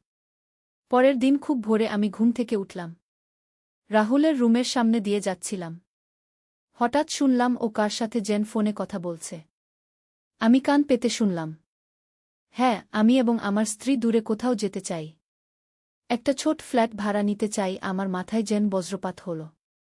রাহুল কি সত্যিই আমাকে নিয়ে পালিয়ে যাওয়ার পরিকল্পনা করছে? আমি তাড়াতাড়ি সেখান থেকে চলে এলাম। মনে হচ্ছিল যেন আমি কোনো ফাঁদে পড়ে গেছি। রাহুল এখন আমাকে স্ত্রী বলে পরিচয় দিচ্ছে। কিছুক্ষণ পর রাহুল রুম থেকে বেরিয়ে এল। আমার কাছে এসে বলল, মা, আমি সব ব্যবস্থা করে ফেলেছি। আমরা পরের সপ্তাহে চলে যেতে পারি। আমি চমকে উঠলাম। কোথায় যেতে পারি? রাহুল হাসল। মা, আমি বলেছি তো, আমরা দূর কোনো শহরে চলে যাব। আমি বললাম, আমি কোথাও যাব না। রাহুল বলল, মা, তুমি যাবে। আমি তোমাকে নিয়েই যাব। ওর কথায় এমন দৃঢ়তা যে আমি ভয় পেয়ে গেলাম। রাহুল, তুই কি জোর করে আমাকে নিয়ে যাবি? রাহুল বলল, মা, জোর করে নয়। তুমি নিজেই আমার সাথে আসবে। আমি বললাম, কখনোই না। রাহুল কাছে এসে আমার কাঁধে হাত রাখল। মা, তুমি আসবে। কারণ তুমি জান তুমি আমাকে ভালোবাসো। আমি ওর হাত সরিয়ে দিলাম। এভাবে কদিন কেটে গেল। রাহুল প্রতিদিন আমাকে নিয়ে চলে যাওয়ার কথা বলে। আমি প্রতিদিন না বলি। কিন্তু ও হাল ছাড়ে না। একদিন সকালে আমি দেখলাম রাহুল একটা ব্যাগ প্যাক করছে। আমি জিজ্ঞেস করলাম, কোথায় যাচ্ছিস? রাহুল বলল, আমরা যাচ্ছি মা। আজই। আমি বললাম, আমি কোথাও যাচ্ছি না। রাহুল ব্যাগ প্যাক করা বন্ধ করে আমার কাছে এল। মা, তুমি আমার সাথে চলো। আমি তোমাকে অনেক ভালো জায়গায় নিয়ে যাব। আমি মাথা নাড়লাম। রাহুল আমার হাত ধরল। মা, আমি আর অপেক্ষা করতে পারছি না। আমি হাত ছাড়াতে গেলাম। রাহুল শক্ত করে ধরে রাখল। মা, তুমি আমার সাথে আসবে। আমি চিৎকার করলাম, রবিন, রবিন। রবিন দৌড়ে এল। কি হয়েছে? রাহুল আমার হাত ছেড়ে দিল। আমি কাঁদতে কাঁদতে বললাম, রাহুল আমাকে জোর করে কোথাও নিয়ে যেতে চাইছে। রবিন রাহুলের দিকে তাকাল। রাহুল, কি ব্যাপার? রাহুল বলল, কিছু না বাবা। মায়ের মাথা খারাপ হয়ে গেছে। আমি চিৎকার করে বললাম, আমার মাথা খারাপ হয়নি। রাহুল আমাকে নিয়ে পালিয়ে যেতে চায়। রবিন এবার গুরুত্ব দিয়ে শুনো। রাহুল, সত্যি কথা বল। রাহুল বলল, বাবা, আমি মায়ের যত্ন নিতে চাই। রবিন বলল, কোথায় নিয়ে যেতে চাইছিস? রাহুল চুপ রইল। রবিন রাহুলের ব্যাগ দেখল। এত জিনিস প্যাক করেছিস কেন? রাহুল কিছু বলতে পারল না। রবিন আমার দিকে তাকাল। সীমা, তুমি ভয় পেও না। আমি দেখছি। রবিন রাহুলকে নিয়ে বসার ঘরে গেল। আমি তাদের কথা শুনতে পেলাম। রবিন বলছে, রাহুল, তোর কি হয়েছে? তুই তোর মায়ের সাথে কেন এভাবে ব্যবহার করছিস? রাহুল বলল, বাবা, আমি মায়ের কোনো ক্ষতি করিনি। আমি শুধু ওকে ভালোবাসি। রবিন বলল, ভালোবাসা মানে জোর করা নয়। রাহুল বলল, আমি জোর করিনি। আমি শুধু মায়ের সাথে থাকতে চাই। রবিন কিছুক্ষণ চুপ রইল। তারপর বলল, রাহুল, তুই একটা ডাক্তার দেখা। তোর মানসিক চিকিৎসা দরকার। রাহুল রেগে গেল। আমার কোনো সমস্যা নেই এই বলে ও রুমে চলে গেল। রবিন আমার কাছে এল। সীমা, রাহুল কি তোমার সাথে কোনো খারাপ ব্যবহার করেছে? আমি সব খুলে বললাম। রাহুল কিভাবে আমাকে ভালোবাসার কথা বলে, বিয়ে করতে চায়, সিঁদুর পরিয়েছে, সব। রবিন সব শুনে চমকে গেল। এসব কবে থেকে শুরু? আমি বললাম, গত মাস থেকে। রবিন মাথা নিচু করে বসে রইল। আমি বুঝতে পারিনি। রবিন বলল, আমি কাল রাহুলকে একটা মনোচিকিৎসকের কাছে নিয়ে যাব। আমি বললাম, ও যাবে? রবিন বলল, যেতেই হবে। নয়তো আমি পুলিশে খবর দেব। পরের দিন রবিন রাহুলকে ডাক্তারের কাছে নিয়ে গেল। ফিরে এসে বলল, ডাক্তার বলেছেন রাহুলের একটা মানসিক অসুস্থতা হয়েছে। অয়ডিপাস কমপ্লেক্স। আমি বুঝলাম না। এটা কি? রবিন ব্যাখ্যা করল, এটা একটা মানসিক অবস্থা যেখানে ছেলে তার মায়ের প্রতি রোমান্টিক অনুভূতি অনুভব করে। এটা একটা রোগ। চিকিৎসা করলে ভালো হয়ে যাবে। আমি স্বস্তি পেলাম। ডাক্তার কি বলেছেন? রবিন বলল, নিয়মিত সেশন নিতে হবে। আর রাহুলকে তোমার থেকে দূরে রাখতে হবে। আমি ওকে আমার ভাইয়ের কাছে পাঠিয়ে দিচ্ছি কিছুদিনের জন্য। রাহুল খুব অনিচ্ছায় চিকিৎসা নিতে রাজি হল। কিন্তু ও বলল, আমি মায়ের কাছ থেকে দূরে থাকতে চাই না। রবিন শক্ত হয়ে বলল, তোর কোনো অপশন নেই। কয়েকদিন পর রাহুল চলে গেল। ঘর খালি মনে হচ্ছিল। কিন্তু একটা সত্যের তরবারি। একটি ইসলামিক যুদ্ধের গল্প। প্রথম অধ্যায়, আল-আন্দালুসের ছায়া। 720 খ্রিস্টাব্দ। স্পেনের আল-আন্দালুসে মুসলিম শাসন প্রতিষ্ঠিত হয়েছে মাত্র কয়েক বছর। কর্ডোভার কাছে একটি ছোট্ট গ্রাম আল-নূর। এখানে বাস করত তরুণ মুজাহিদ ইউসুফ ইবনে আবদুল্লাহ। তার বয়স মাত্র 2 বছর, কিন্তু ইসলামের প্রতি তার ভালোবাসা আর জিহাদের আগ্রহ ছিল অপরিসীম। ইউসুফের বাবা আবদুল্লাহ ছিলেন তারিক ইবনে জিয়াদের সেনাবাহিনীর একজন বীর সৈনিক। জিব্রাল্টার জয়ের সময় তিনি শহীদ হয়েছিলেন। মায়ের কাছ থেকে শোনা বাবার বীরত্বের গল্প ইউসুফের হৃদয়ে জিহাদের আগুন জ্বালিয়ে দিয়েছিল। সেদিন ছিল জুমার দিন। ইউসুফ মসজিদে নামাজ পড়তে গিয়েছিল। ইমাম আবু ইউসুফ খুতবা দিচ্ছিলেন। হঠাৎ মসজিদের দরজায় একজন দূত এসে উপস্থিত। তার মুখে উদ্বেগের ছাপ। হে মুমিনগণ, দূত চিৎকার করে বলল, উত্তর থেকে খ্রিস্টান সেনাপতি পেলাগিউসের নেতৃত্বে একটি বিশাল বাহিনী আমাদের দিকে অগ্রসর হচ্ছে। তারা আস্তুরিয়াসের পাহাড় থেকে নেমে এসেছে। আমাদের ভাইদের উপর হামলা চালিয়ে বেশ কয়েকটি গ্রাম ধ্বংস করেছে। মসজিদে উপস্থিত সবাই স্তব্ধ হয়ে গেল।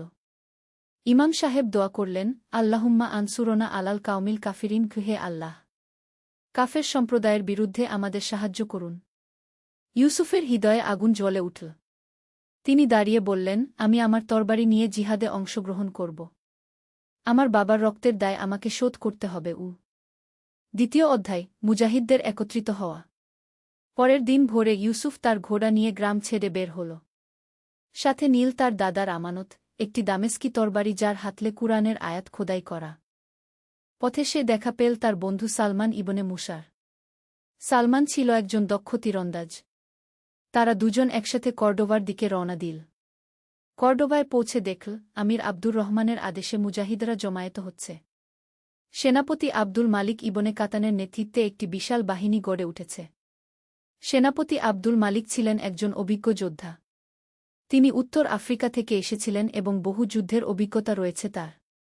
হে মুজাহিদগণ, সেনাপতি সবাইকে সম্বোধন করলেন, আল্লাহ তায়ালা আমাদের এই ভূমিতে ইসলাম প্রতিষ্ঠার সুযোগ দিয়েছেন। এখন কাফেররা আমাদের বিতাড়িত করতে চায়। কিন্তু আমরা মুসলমান। আমাদের রয়েছে আল্লাহর সাহায্য। তিনি কুরআনের আয়াত পাঠ করলেন, আর সাহায্য তো কেবল মহাপরাক্রমশালী প্রজ্ঞাময় আল্লাহর পক্ষ থেকেই আসে। তৃতীয় অধ্যায়, কোভাডোঙ্গার পথে। মুসলিম বাহিনী উত্তরের দিকে যাত্রা শুরু করল। তাদের সংখ্যা ছিল প্রায় ৫,০০০। এর মধ্যে ছিল অশ্বারোহী, পদাতিক এবং তীরন্দাজ। ইউসুফ অশ্বারোহী বিভাগে যোগ দিল। তার সাথে ছিল সালমান এবং আরও কিছু তরুণ মুজাহিদ। তারা সবাই উৎসাহে ভরপুর। পথে চলার সময় তারা দেখল পুড়ে যাওয়া গ্রামের ধ্বংসাবশেষ। খ্রিস্টান সেনারা এখানে নির্বিচারে হত্যাকাণ্ড চালিয়েছে। মুসলিম নারী শিশুদের নির্মমভাবে হত্যা করেছে। এই দৃশ্য দেখে ইউসুফের মনে প্রতিশোধের আগুন আরও জ্বলে উঠল। তিনি তার তরবারিতে হাত রেখে বললেন, ইয়া আল্লাহ, আমাদের ভাইদের রক্তের বদলা নিতে সাহায্য করুন গো। ৩ দিনের যাত্রার পর তারা কোভাডোঙ্গা পর্বতের কাছে পৌঁছাল। এখানেই পেলাগিউস তার বাহিনী নিয়ে অবস্থান নিয়েছে। এটি একটি কৌশলগত স্থান, চারদিকে পাহাড় আর সামনে একটি সংকীর্ণ গিরিপথ। চতুর্থ অধ্যায়, যুদ্ধের প্রাক্কালে। রাতে মুসলিম ক্যাম্পে নীরবতা বিরাজ করছিল। সবাই পরের দিনের যুদ্ধের জন্য প্রস্তুতি নিচ্ছিল। ইউসুফ তার তরবারি ধার দিল এবং নামাজ পড়ল। সেনাপতি আব্দুল মালিক তার অফিসারদের নিয়ে যুদ্ধ পরিকল্পনা করছিলেন। তিনি বুঝতে পেরেছিলেন যে কোভাডোঙ্গা একটি কঠিন স্থান। এখানে খ্রিস্টানরা উঁচু পাহাড়ে অবস্থান নিয়েছে। আমাদের তীরন্দাজরা প্রথমে আক্রমণ করবে, তিনি বললেন। তারপর অশ্বারোহীরা গিরিপথ দিয়ে উঠে যাবে। পদাতিক সেনারা 2 পাশ থেকে ঘিরে ফেলবে। কিন্তু সেনাপতির অজানা ছিল যে পেলাগিউস এই স্থানটি খুব ভালোভাবে চিনত। সে জানত কিভাবে পাহাড়ের সুবিধা নিতে হয়। ভোরের আজানের সময় মুজাহিদরা নামাজ পড়ল। ইমাম দোয়া করলেন, রাব্বানা আফরিক আলায়না সাবরান ওয়া সাব্বিত আকদামানা ওয়ানসুরনা আলাল কাউমিল কাফিরিন, হে আমাদের প্রতিপালক, আমাদের উপর ধৈর্য ঢেলে দিন, আমাদের পা অবিচল রাখুন এবং কাফের সম্প্রদায়ের বিরুদ্ধে আমাদের সাহায্য করুন। পঞ্চম অধ্যায়, কোভাডোঙ্গার যুদ্ধ। সূর্য ওঠার সাথে সাথে যুদ্ধ শুরু হল। মুসলিম তীরন্দাজরা প্রথমে তীর ছুড়ল। কিন্তু খ্রিস্টানরা পাহাড়ের আড়ালে থাকায় তেমন ক্ষতি হল না। ইউসুফ তার ঘোড়ায় চড়ে আল্লাহু আকবার কি ধ্বনি দিয়ে গিরিপথ দিয়ে উঠে গেল। তার সাথে ছিল প্রায় 200 অশ্বারোহী। কিন্তু এটি ছিল একটি ফাঁদ। পেলাগিউস পাহাড়ের উপর থেকে বিশাল পাথর গড়িয়ে দিল। অনেক মুসলিম সৈনিক হতাহত হল। ইউসুফের ঘোড়া একটি তীর খেয়ে মারা গেল। তিনি পায়ে হেঁটে যুদ্ধ চালিয়ে গেলেন। তার তরবারি দিয়ে একের পর একে খ্রিস্টান সৈনিকদের হত্যা করলেন। সালমান তার তীর দিয়ে দূর থেকে সাহায্য করছিল। তার তীরে অনেক শত্রু সৈনিক মারা পড়ল। কিন্তু যুদ্ধের মোড় ভিন্ন দিকে যেতে শুরু করল। খ্রিস্টানরা তাদের ভূমির সুবিধা নিয়ে মুসলিমদের উপর চাপ বাড়াতে লাগল। ষষ্ঠ অধ্যায়, বিপদের মুহূর্ত। দুপুরের দিকে মুসলিম বাহিনী কঠিন পরিস্থিতিতে পড়ে গেল। অনেক সৈনিক হতাহত হয়েছে। সেনাপতি আব্দুল মালিক নিজেও আহত হয়েছেন। ইউসুফ দেখল তার চারপাশে শত্রু সেনারা ঘিরে ফেলেছে। তার শরীরে বেশ কয়েকটি ক্ষত। কিন্তু তার মনে শুধু একটাই কথা, আল্লাহর রাহে শহীদ হওয়ার চেয়ে বড় সম্মান আর কি হতে পারে। সে আল্লাহর নাম নিয়ে তরবারি চালিয়ে গেল। তার তরবারির প্রতিটি আঘাতে খ্রিস্টান সৈনিকদের রক্ত ঝরছিল। হঠাৎ সে দেখল পেলাগিউস নিজেই তার দিকে এগিয়ে আসছে। পেলাগিউস ছিল একজন বিশালদেহী যোদ্ধা। তার হাতে ছিল একটি বিশাল তরবারি। মুসলিম শয়তান, পেলাগিউস চিৎকার করে বলল, আজ তুই মরবি। ইউসুফ হেসে বলল, মৃত্যু তো আল্লাহর হাতে। তুই শুধু একটি কারণ মাত্র। সপ্তম অধ্যায়, দ্বৈত যুদ্ধ। ইউসুফ আর পেলাগিউসের মধ্যে তুমুল দ্বৈত যুদ্ধ শুরু হল। চারপাশের সৈনিকরা যুদ্ধ থামিয়ে এই দ্বন্দ্ব দেখতে লাগল। পেলাগিউস তার ভারী তরবারি দিয়ে প্রচণ্ড আক্রমণ করল। ইউসুফ তার হালকা দামেস্কি তরবারি দিয়ে সেই আক্রমণ প্রতিরোধ করল। বিসমিল্লাহ বলে ইউসুফ পাল্টা আক্রমণ করল। তার তরবারি পেলাগিউসের বুকে আঘাত করল। কিন্তু তার বর্মের কারণে তেমন ক্ষতি হল না। যুদ্ধ চলতে থাকল। ইউসুফ ক্লান্ত হয়ে পড়ছিল। তার শরীরে ক্ষত বেড়ে যাচ্ছিল। কিন্তু তার ঈমান অটুট ছিল। আল্লাহুম্মা আইজিদনি বিরুহিল কুদুস। হে আল্লাহ, পবিত্র রুহের দ্বারা আমাকে শক্তি দিন, সে দোয়া করল। হঠাৎ তার মনে পড়ল তার মায়ের কথা। মা বলেছিলেন, বেটা, সত্যের জন্য লড়াই করলে আল্লাহ সাহায্য করেন গু। নতুন শক্তি পেয়ে ইউসুফ আক্রমণ করল। এবার তার তরবারি পেলাগিউসের গলায় আঘাত করল। অষ্টম অধ্যায়, বিজয় নাকি পরাজয়।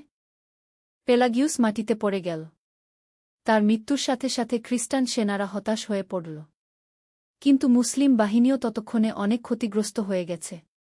ইউসুফ পেলাগিউসের মৃতদেহের কাছে দাঁড়িয়ে বলল, লা ইলাহা ইল্লাল্লাহু ওয়াহদাহু লা শারিকা লাহু, আল্লাহ ছাড়া কোনো উপাস্য নেই, তিনি এক, তার কোনো শরিক নেই। কিন্তু খ্রিস্টানদের সংখ্যা এখনও বেশি ছিল। তারা পাহাড়ের উঁচু স্থান থেকে আরও আক্রমণ করতে থাকল। সেনাপতি আব্দুল মালিক বুঝতে পারলেন যে এই অবস্থানে টিকে থাকা সম্ভব নয়। তিনি পিছু হটার নির্দেশ দিলেন। ইনশাআল্লাহ আমরা আবার ফিরে আসব, তিনি বললেন। আজকের এই পরাজয় আমাদের শিক্ষা দেবে গি। মুসলিম বাহিনী কৌশলে পিছু হটল। ইউসুফ সালমানের সাহায্যে একটি ঘোড়ায় চড়ল। নবম অধ্যায়, প্রত্যাবর্তন। ফেরার পথে মুসলিম সেনারা নীরব ছিল। অনেকেই হতাশ।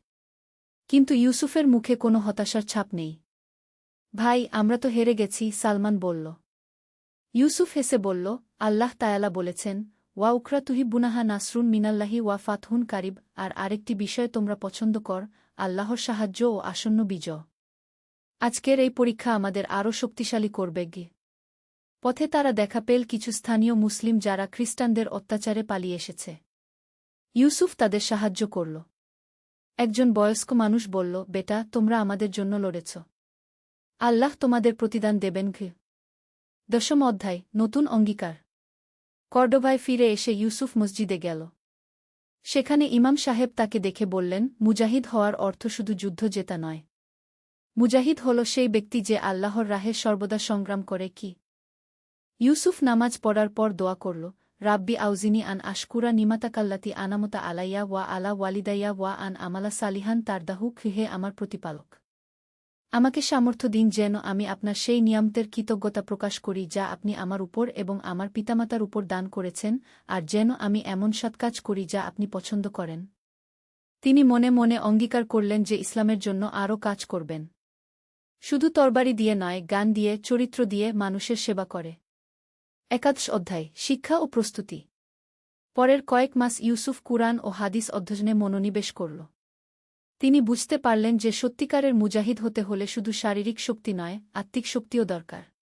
তিনি গরিব মুসলিমদের সাহায্য করতে শুরু করলেন। অনাথ শিশুদের লেখাপড়া শেখাতেন। মানুষজনকে ইসলামের সুন্দর শিক্ষা দিতেন।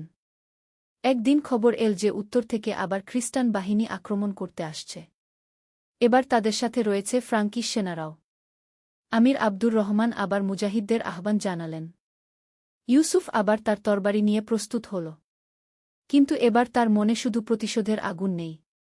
তার মনে রয়েছে ইসলামের সেবা করার দৃঢ় সংকল্প।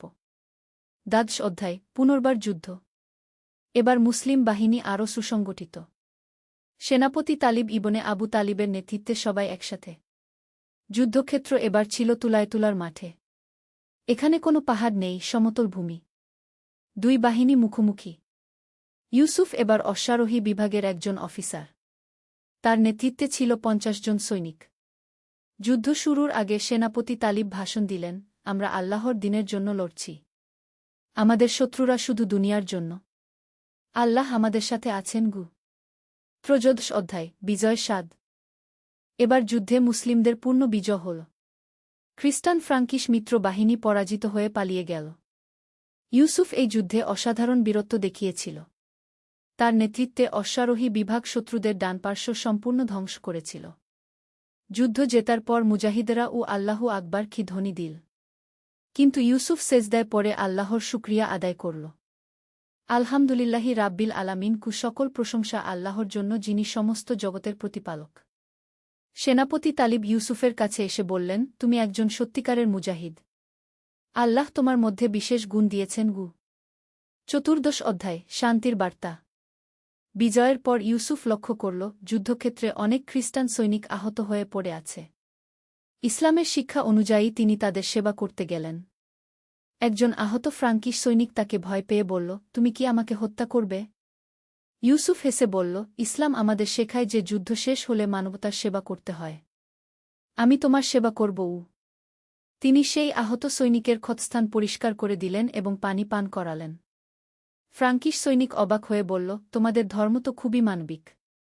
ইউসুফ বলল, আমাদের নবী সাল্লাল্লাহু আলাইহি ওয়াসাল্লাম বলেছেন, রাহমান দয়ালু ব্যক্তিদের উপর রাহমান আল্লাহ রহম করেন। পঞ্চদশ অধ্যায়, সত্যের প্রভাব। যুদ্ধের পরবর্তী দিনগুলোতে একটি আশ্চর্যজনক ঘটনা ঘটল। যে ফ্রাঙ্কিশ সৈনিকটিকে ইউসুফ সেবা করেছিল সে কয়েকদিন পর মুসলিম ক্যাম্পে এল। তার নাম ছিল রবার্ট। সে বলল, আমি ইসলাম সম্পর্কে জানতে চাই। তোমাদের ব্যবহার আমাকে মুগ্ধ করেছে গি। ইউসুফ তাকে ইসলামের বুনিয়াদী শিক্ষা দিল। তাওহিদ, রিসালাত, আখিরাতের কথা বলল। কুরআনের আয়াত শোনাল। লা ইকরাহা ফিদ্দিন, কাত তাবাইজানার রুশদু মিনাল গাইলি, কি দিনের ব্যাপারে কোনো জোরাজুরি নেই, সত্যপথ ভ্রান্ত পথ থেকে স্পষ্ট হয়ে গেছে। রবার্ট কয়েকদিন চিন্তা করার পর ইসলাম গ্রহণ করল। তার মুসলিম নাম হল আব্দুর রহমান। ষোড়শ অধ্যায়, নতুন দায়িত্ব। ইউসুফের সুনাম আমির আব্দুর রহমানের কাছে পৌঁছাল। আমির তাকে ডেকে বললেন, তুমি শুধু একজন যোদ্ধা নও, তুমি ইসলামের একজন দূত। আমি তোমাকে একটি বিশেষ দায়িত্ব দিতে চাই। আমির বললেন, উত্তরের পাহাড়ি অঞ্চলে অনেক গোত্র আছে। তারা এখনও ইসলাম সম্পর্কে সঠিক ধারণা পায়নি। তুমি সেখানে গিয়ে তাদের ইসলামের দাওয়াত দেবে। প্রয়োজনে তাদের রক্ষা করবে গি। ইউসুফ আনন্দিত হয়ে বলল, আমিরুল মুমিনিন, এটি আমার জন্য সম্মানের ব্যাপার। আমি এই দায়িত্ব পালন করব। আমির তাকে ৫০ জন নির্বাচিত মুজাহিদের একটি দল দিলেন। এদের মধ্যে ছিল সালমান এবং নৌমুসলিম আব্দুর রহমান, পূর্বে রবার্ট। সপ্তদশ অধ্যায়, পাহাড়ি অভিযান। ইউসুফ তার দল নিয়ে উত্তরের পাহাড়ি অঞ্চলে রওনা দিল। এই অঞ্চলে বিভিন্ন গোত্র বাস করত। তারা মূলত পশুপালন ও কৃষিকাজ করত। প্রথম যে গ্রামে তারা পৌঁছাল সেখানকার গ্রামবাসীরা তাদের দেখে ভয় পেল। তারা ভাবল হয়তো এরা তাদের উপর হামলা করতে এসেছে। ইউসুফ একা হাতে গিয়ে গ্রামের প্রধানের সাথে কথা বলল। তিনি বলল, আমরা যুদ্ধ করতে আসিনি। আমরা এসেছি শান্তির বার্তা নিয়ে। গ্রামের প্রধান মার্তিন বলল, তোমরা মুসলমান। তোমাদের কথা আমরা শুনেছি গি। ইউসুফ বলল, আমাদের সম্পর্কে যা শুনেছেন আমরা আসলে কেমন তা নিজে দেখুন গো। অষ্টাদশ অধ্যায়, বিশ্বাসের ভিত্তি। ইউসুফ এবং তার সাথীরা সেই গ্রামে কয়েকদিন অবস্থান করল। তারা গ্রামবাসীদের সাহায্য করল, তাদের সাথে খাবার ভাগ করে খেল, অসুস্থদের সেবা করল। গ্রামে একটি শিশু গুরুতর অসুস্থ ছিল। ইউসুফ তার সেবা করল এবং ইসলামিক চিকিৎসা পদ্ধতিতে তাকে সুস্থ করে তুলল। শিশুটির মা খুশি হয়ে বলল, তোমরা দেবদূতের মতো। ইউসুফ হেসে বলল, আমরা সাধারণ মানুষ। কিন্তু আমাদের ধর্ম আমাদের শিখিয়েছে মানুষের সেবা করতে। ধীরে ধীরে গ্রামবাসীরা ইউসুফদের বিশ্বাস করতে শুরু করল। তারা ইসলাম সম্পর্কে জানতে আগ্রহী হল। 19 অধ্যায়, সত্যের আলো। একদিন সন্ধ্যায় ইউসুফ গ্রামবাসীদের নিয়ে বসল। তিনি তাদের ইসলামের মূল নীতিগুলো বুঝিয়ে বলল। ইসলাম মানে শান্তি। আমরা একমাত্র আল্লাহর ইবাদত করি, যিনি সবকিছুর স্রষ্টা। আমরা বিশ্বাস করি সব মানুষ সমান। কেউ জন্মসূত্রে উঁচু বা নিচু নয়। তিনি কুরআনের আয়াত পড়লেন, ইয়া আইজুহান নাসু ইন্না খালাকনাকুম মিন জাকারিন ওয়া উনসা ওয়া জাআলনাকুম শুবান ওয়া কাবাইলা লিতাআরাফু। হে মানুষ, আমি তোমাদের পুরুষ ও নারী থেকে সৃষ্টি করেছি এবং তোমাদের বিভিন্ন জাতি ও গোত্রে বিভক্ত করেছি যাতে তোমরা পরস্পরে পরিচিত হতে পার। গ্রামের যুবক পেদ্রো বলল, এই শিক্ষা তো খুবই সুন্দর। 20 অধ্যায়, হৃদয়ের পরিবর্তন। কয়েক সপ্তাহ পর গ্রামের অনেকেই ইসলাম গ্রহণ করল। তারা দেখেছিল ইউসুফ এবং তার সাথীদের সততা, দয়া এবং ন্যায়পরায়ণতা। গ্রামের প্রধান মার্তিন নিজেও ইসলাম গ্রহণ করে তার নাম রাখল মুহাম্মদ। কিন্তু একদিন খবর এল যে পাশের উপত্যকায় একদল দস্যু গ্রামবাসীদের উপর হামলা করে তাদের সম্পদ লুট করছে। নতুন মুসলিম গ্রামবাসীরা ইউসুফের কাছে সাহায্য চাইল। ইউসুফ বলল, আমাদের ধর্ম অন্যায়ের বিরুদ্ধে লড়াই করতে বলে। আমরা নিরীহ মানুষদের রক্ষা করব। 21 অধ্যায়, ন্যায়ের জন্য লড়াই। ইউসুফ তার 500 জনের দল এবং গ্রামের কিছু সক্ষম পুরুষ নিয়ে দস্যুদের বিরুদ্ধে অভিযান পরিচালনা করল। দস্যুদের আড্ডাখানা ছিল একটি গুহায়। তারা সংখ্যায় প্রায় 800 জন। যুদ্ধ শুরুর আগে ইউসুফ তাদের আত্মসমর্পণের সুযোগ দিল।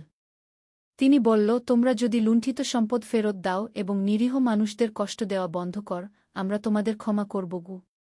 দস্যুদের নেতা হাসতে হাসতে বলল, আমরা কেন তোমাদের কথা শুনব? ইউসুফ দুঃখিত হয়ে বলল, তাহলে আল্লাহর ইচ্ছায় যুদ্ধই হোক। 22 অধ্যায়, সত্যের বিজয়। যুদ্ধে মুসলিম বাহিনীর সম্পূর্ণ জয় হল। দস্যুরা পরাজিত হয়ে পালিয়ে গেল। তাদের অনেকেই আহত হল, কিন্তু ইউসুফ তাদেরও চিকিৎসার ব্যবস্থা করল। লুণ্ঠিত সম্পদ সব খুঁজে বের করে আসল মালিকদের কাছে ফেরত দেওয়া হল। এই ঘটনার পর পুরো পাহাড়ি অঞ্চলে ইউসুফের সুনাম ছড়িয়ে পড়ল। বিভিন্ন গ্রাম থেকে মানুষ আসতে শুরু করল ইসলাম সম্পর্কে জানার জন্য। অনেকেই ইসলাম গ্রহণ করল। যারা করল না, তারাও মুসলিমদের সাথে শান্তিতে বসবাস করতে শুরু করল। 23 অধ্যায়, প্রত্যাবর্তন। 2 বছর পর ইউসুফ কর্ডোভায় ফিরে এল। আমির আব্দুর রহমান তার কাজে খুশি হয়ে বললেন, তুমি তরবারি দিয়ে যা করতে পারনি, তা করেছ ভালোবাসা দিয়ে। ইউসুফ বলল, আমিরুল মুমিনিন, ইসলামের সত্যিকারের শক্তি তার সুন্দর শিক্ষার মধ্যে। যুদ্ধ শুধু আত্মরক্ষার জন্য। আমির তাকে একটি বিশেষ দায়িত্ব দিলেন, আল-আন্দালুসে ইসলামী শিক্ষা প্রতিষ্ঠানের দেখাশোনা। ইউসুফ আনন্দের সাথে এই দায়িত্ব গ্রহণ করল। 24 অধ্যায়, নতুন অধ্যায়। ইউসুফ এখন আর শুধু একজন যোদ্ধা নয়। তিনি একজন শিক্ষক, একজন সংস্কারক, একজন মানবসেবক। তিনি কর্ডোভায় একটি মাদ্রাসা প্রতিষ্ঠা করলেন। সেখানে কুরআন, হাদিস, ফিকহ, গণিত, জ্যোতির্বিজ্ঞান পড়ানো হতো। তার স্ত্রী আয়েশা, একজন স্থানীয় মুসলিম পরিবারের মেয়ে, তাকে সব কাজে সাহায্য করত। তাদের 2টি সন্তান, মুহাম্মদ এবং ফাতিমা। ইউসুফ তার সন্তানদের বলত, মনে রেখো, সত্যিকারের জিহাদ হল নিজের নফসের বিরুদ্ধে লড়াই এবং মানুষের কল্যাণ সাধন। 25 অধ্যায়, উপসংহার। বছরের পর বছর কেটে গেল। ইউসুফ এখন একজন বয়স্ক ব্যক্তি। তার চুলদাড়ি সাদা হয়ে গেছে, কিন্তু তার চোখে এখনও সেই তেজ। একদিন তার নাতি জায়েদ তাকে জিজ্ঞেস করল, দাদা, আপনি কি কখনো অনুতপ্ত হয়েছেন যে প্রথমে যুদ্ধে হেরে গিয়েছিলেন? ইউসুফ হেসে বলল, বেটা, কোভাডোঙ্গায় আমরা একটি যুদ্ধে হেরেছিলাম, কিন্তু জীবনের বড় যুদ্ধে জিতেছিলাম। আল্লাহ আমাদের শিখিয়েছিলেন যে শুধু তরবারি নয়, ভালোবাসা দিয়েও জয় করা যায়।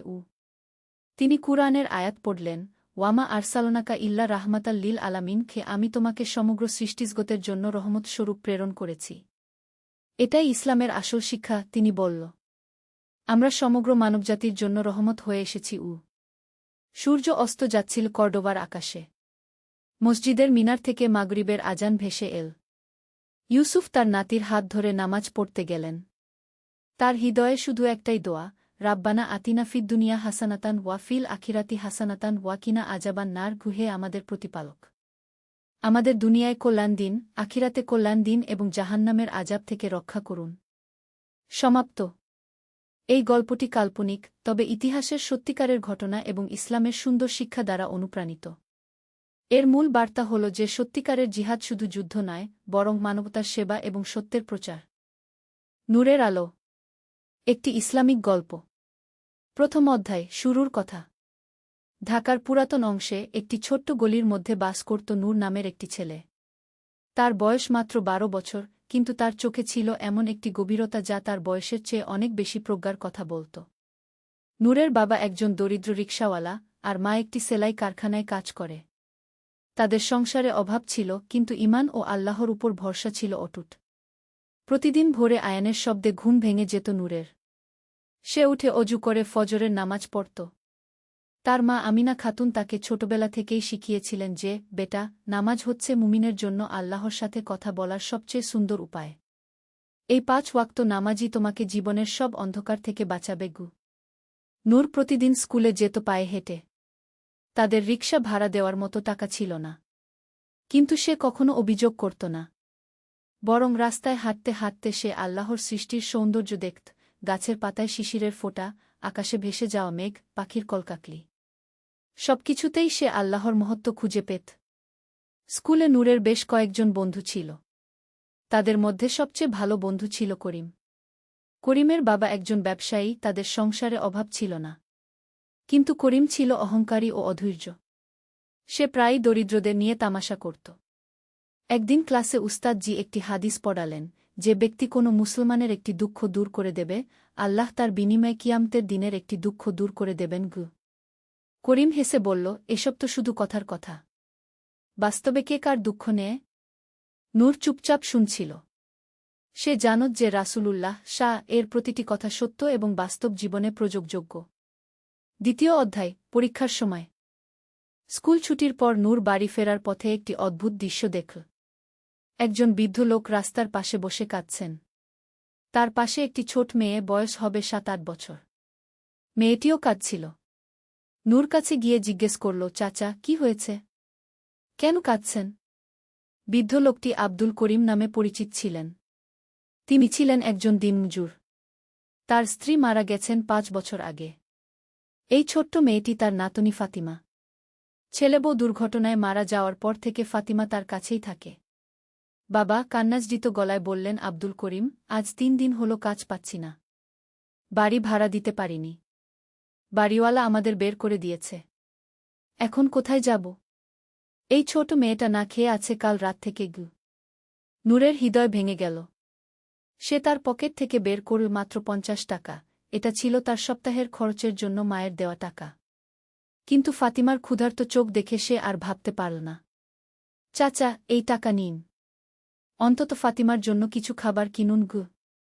আব্দুল করিম অবাক হয়ে তাকালেন। বাবা, তুমি নিজেও তো গরিব ঘরের ছেলে। তোমার নিজেরই প্রয়োজন খু। নূর মাথা নাড়ল। চাচা, রাসূলুল্লাহ বলেছেন, তোমাদের কেউ ততক্ষণ পর্যন্ত পূর্ণ ঈমানদার হতে পারবে না, যতক্ষণ না সে তার ভাইয়ের জন্য তাই পছন্দ করে, যা নিজের জন্য পছন্দ করে। আপনি আমার দাদার মতো। ফাতিমা আমার বোনের মতো। আমি কিভাবে ক্ষুধার্ত থাকতে দেখব? সেদিন নূর না খেয়ে ঘুমিয়েছিল। কিন্তু তার মনে ছিল অপার শান্তি। তৃতীয় অধ্যায়, চ্যালেঞ্জ। পরের দিন স্কুলে করিম লক্ষ্য করল নূর খুবই দুর্বল দেখাচ্ছে। টিফিনের সময়ও সে কিছু খেল না। কি হয়েছে নূর? অসুস্থ? নূর মাথা নাড়ল। কিছু না, ভালো আছি। কিন্তু করিম বুঝতে পারল। সে জানত নূরের পারিবারিক অবস্থা। বলতো, কাল রাতে খেয়েছিলি? নূর চুপ করে থাকল। তুই আবার কাউকে টাকা দিয়েছিস, তাই না? করিম একটু রাগত স্বরে বলল। তোর নিজের খাওয়ার টাকা দিয়ে দিয়েছিস? নূর বলল, করিম, তুমি তো উস্তাদ জির হাদিসটা শুনেছিলে। আমি শুধু সেটাই প্রযোগ করেছি। হাদিস প্রযোগ করতে গিয়ে নিজে মরবি? করিম বিরক্তিতে বলল। যে আল্লাহ অন্যদের মাধ্যমে আমার সাহায্য পৌঁছান, তিনি আমারও ব্যবস্থা করবেন। নূর শান্ত গলা উত্তর দিল। সেদিন ক্লাসের পর করিম নূরকে বলল, চল আমার সাথে। কি সে নূরকে নিয়ে গেল স্কুলের পাশের একটি রেস্তোরাঁ। যা ইচ্ছা অর্ডার কর গু। নূর মাথা নাড়ল। না করিম, আমি পারব না গি। কেন? যে আমাকে খাওয়াবে আমি তার কাছে কৃতজ্ঞ হয়ে থাকব। কিন্তু একমাত্র আল্লাহ ছাড়া আর কারো কাছে আমি কৃতজ্ঞ হতে চাই না। কারণ সব রিগদাতা তো তিনিই গু। করিম একটু অবাক হল। তাহলে তুইও ভুক্ত থাকবি? আল্লাহ যা চান তাই হবে। তবে আমি চেষ্টা করব নিজের শ্রমে কিছু আয় করার গু। সেদিন বিকেলে নূর গেল স্থানীয় মসজিদে। সে ইমাম সাহেবকে বলল, হুজুর, আমি কি মসজিদ পরিষ্কার করার কাজ পেতে পারি? আমার কিছু টাকার দরকার। ইমাম সাহেব আব্দুর রহমান খান ছিলেন একজন বুদ্ধিমান ও দয়ালু মানুষ। তিনি নূরের অবস্থা বুঝতে পারলেন। বাবা, তুমি প্রতিদিন মাগরিবের পর মসজিদ পরিষ্কার করবে এবং ফজরের আগে এসে আয়ান দেওয়ার প্রস্তুতি সাহায্য করবে। এর জন্য মাসে ৫ টাকা পাবে গু। নূরের চোখে খুশির আলো ফুটল। জায়কাল্লাহু খায়রান, হুজুর গু। ৪র্থ অধ্যায়, নতুন শুরু। সেদিন থেকে নূরের জীবনে একটি নতুন রুটিন শুরু হল। ভোর ৪টায় উঠে মসজিদে যাওয়া, ফজরের আয়ানের আগে প্রস্তুতি, নামাজের পর ঘরে এসে স্কুলের জন্য তৈরি হওয়া, স্কুল থেকে ফিরে একটু বিরাম, তারপর আসরের নামাজ, মাগরিবের পর মসজিদ পরিষ্কার করা। প্রথম সপ্তাহেই নূর তার আয় থেকে অর্ধেক টাকা রেখে দিল আব্দুল করিম চাচা ও ফাতিমার জন্য। বাকি অর্ধেক দিয়ে দিল মায়ের হাতে। আমিনা খাতুন ছেলের এই পরিবর্তন দেখে অভিভূত। আল্লাহ তোকে লম্বা হায়াত দিন বেটা। তুই সত্যিকারের মুমিন হয়ে উঠছিস গ। এদিকে স্কুলে করিমের মধ্যেও পরিবর্তন আসতে শুরু করল। নূরের আচরণ দেখে সে ভাবতে শুরু করল। একদিন সে নূরকে জিজ্ঞেস করল, নূর, তুই কি কখনো রাগ করিস না? কখনো কারো উপর খিটখিট করিস না? নূর হাসল। করিম রাসূলুল্লাহ শাহ বলেছেন, যে ব্যক্তি রাগের সময় নিজেকে সংযত রাখে, কিয়ামতের দিন আল্লাহ তাকে সবার সামনে ডেকে নিবেন এবং যে হুরি সে চাইবে তাকে সেই হুরি দেবেন। তাছাড়া রাগ করলে তো আল্লাহর শাস্তি পেতে হয়, আর মানুষের সাথে সম্পর্ক খারাপ হয় গিয়ে। কিন্তু রাগ তো স্বাভাবিক একটা আবেগ। ঠিক বলেছিস।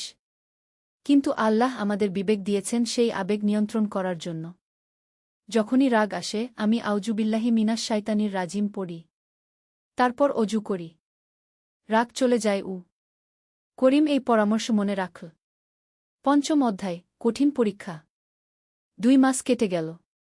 নূরের জীবন অনেকটাই স্থিতিশীল হয়ে উঠেছে। আব্দুল করিম চাচা একটি নিরাপত্তা রক্ষীর চাকরি পেয়েছেন। ফাতিমা একটি দাতব্য বিদ্যালয়ে ভর্তি হয়েছে। সবকিছু ঠিকঠাক চলছিল।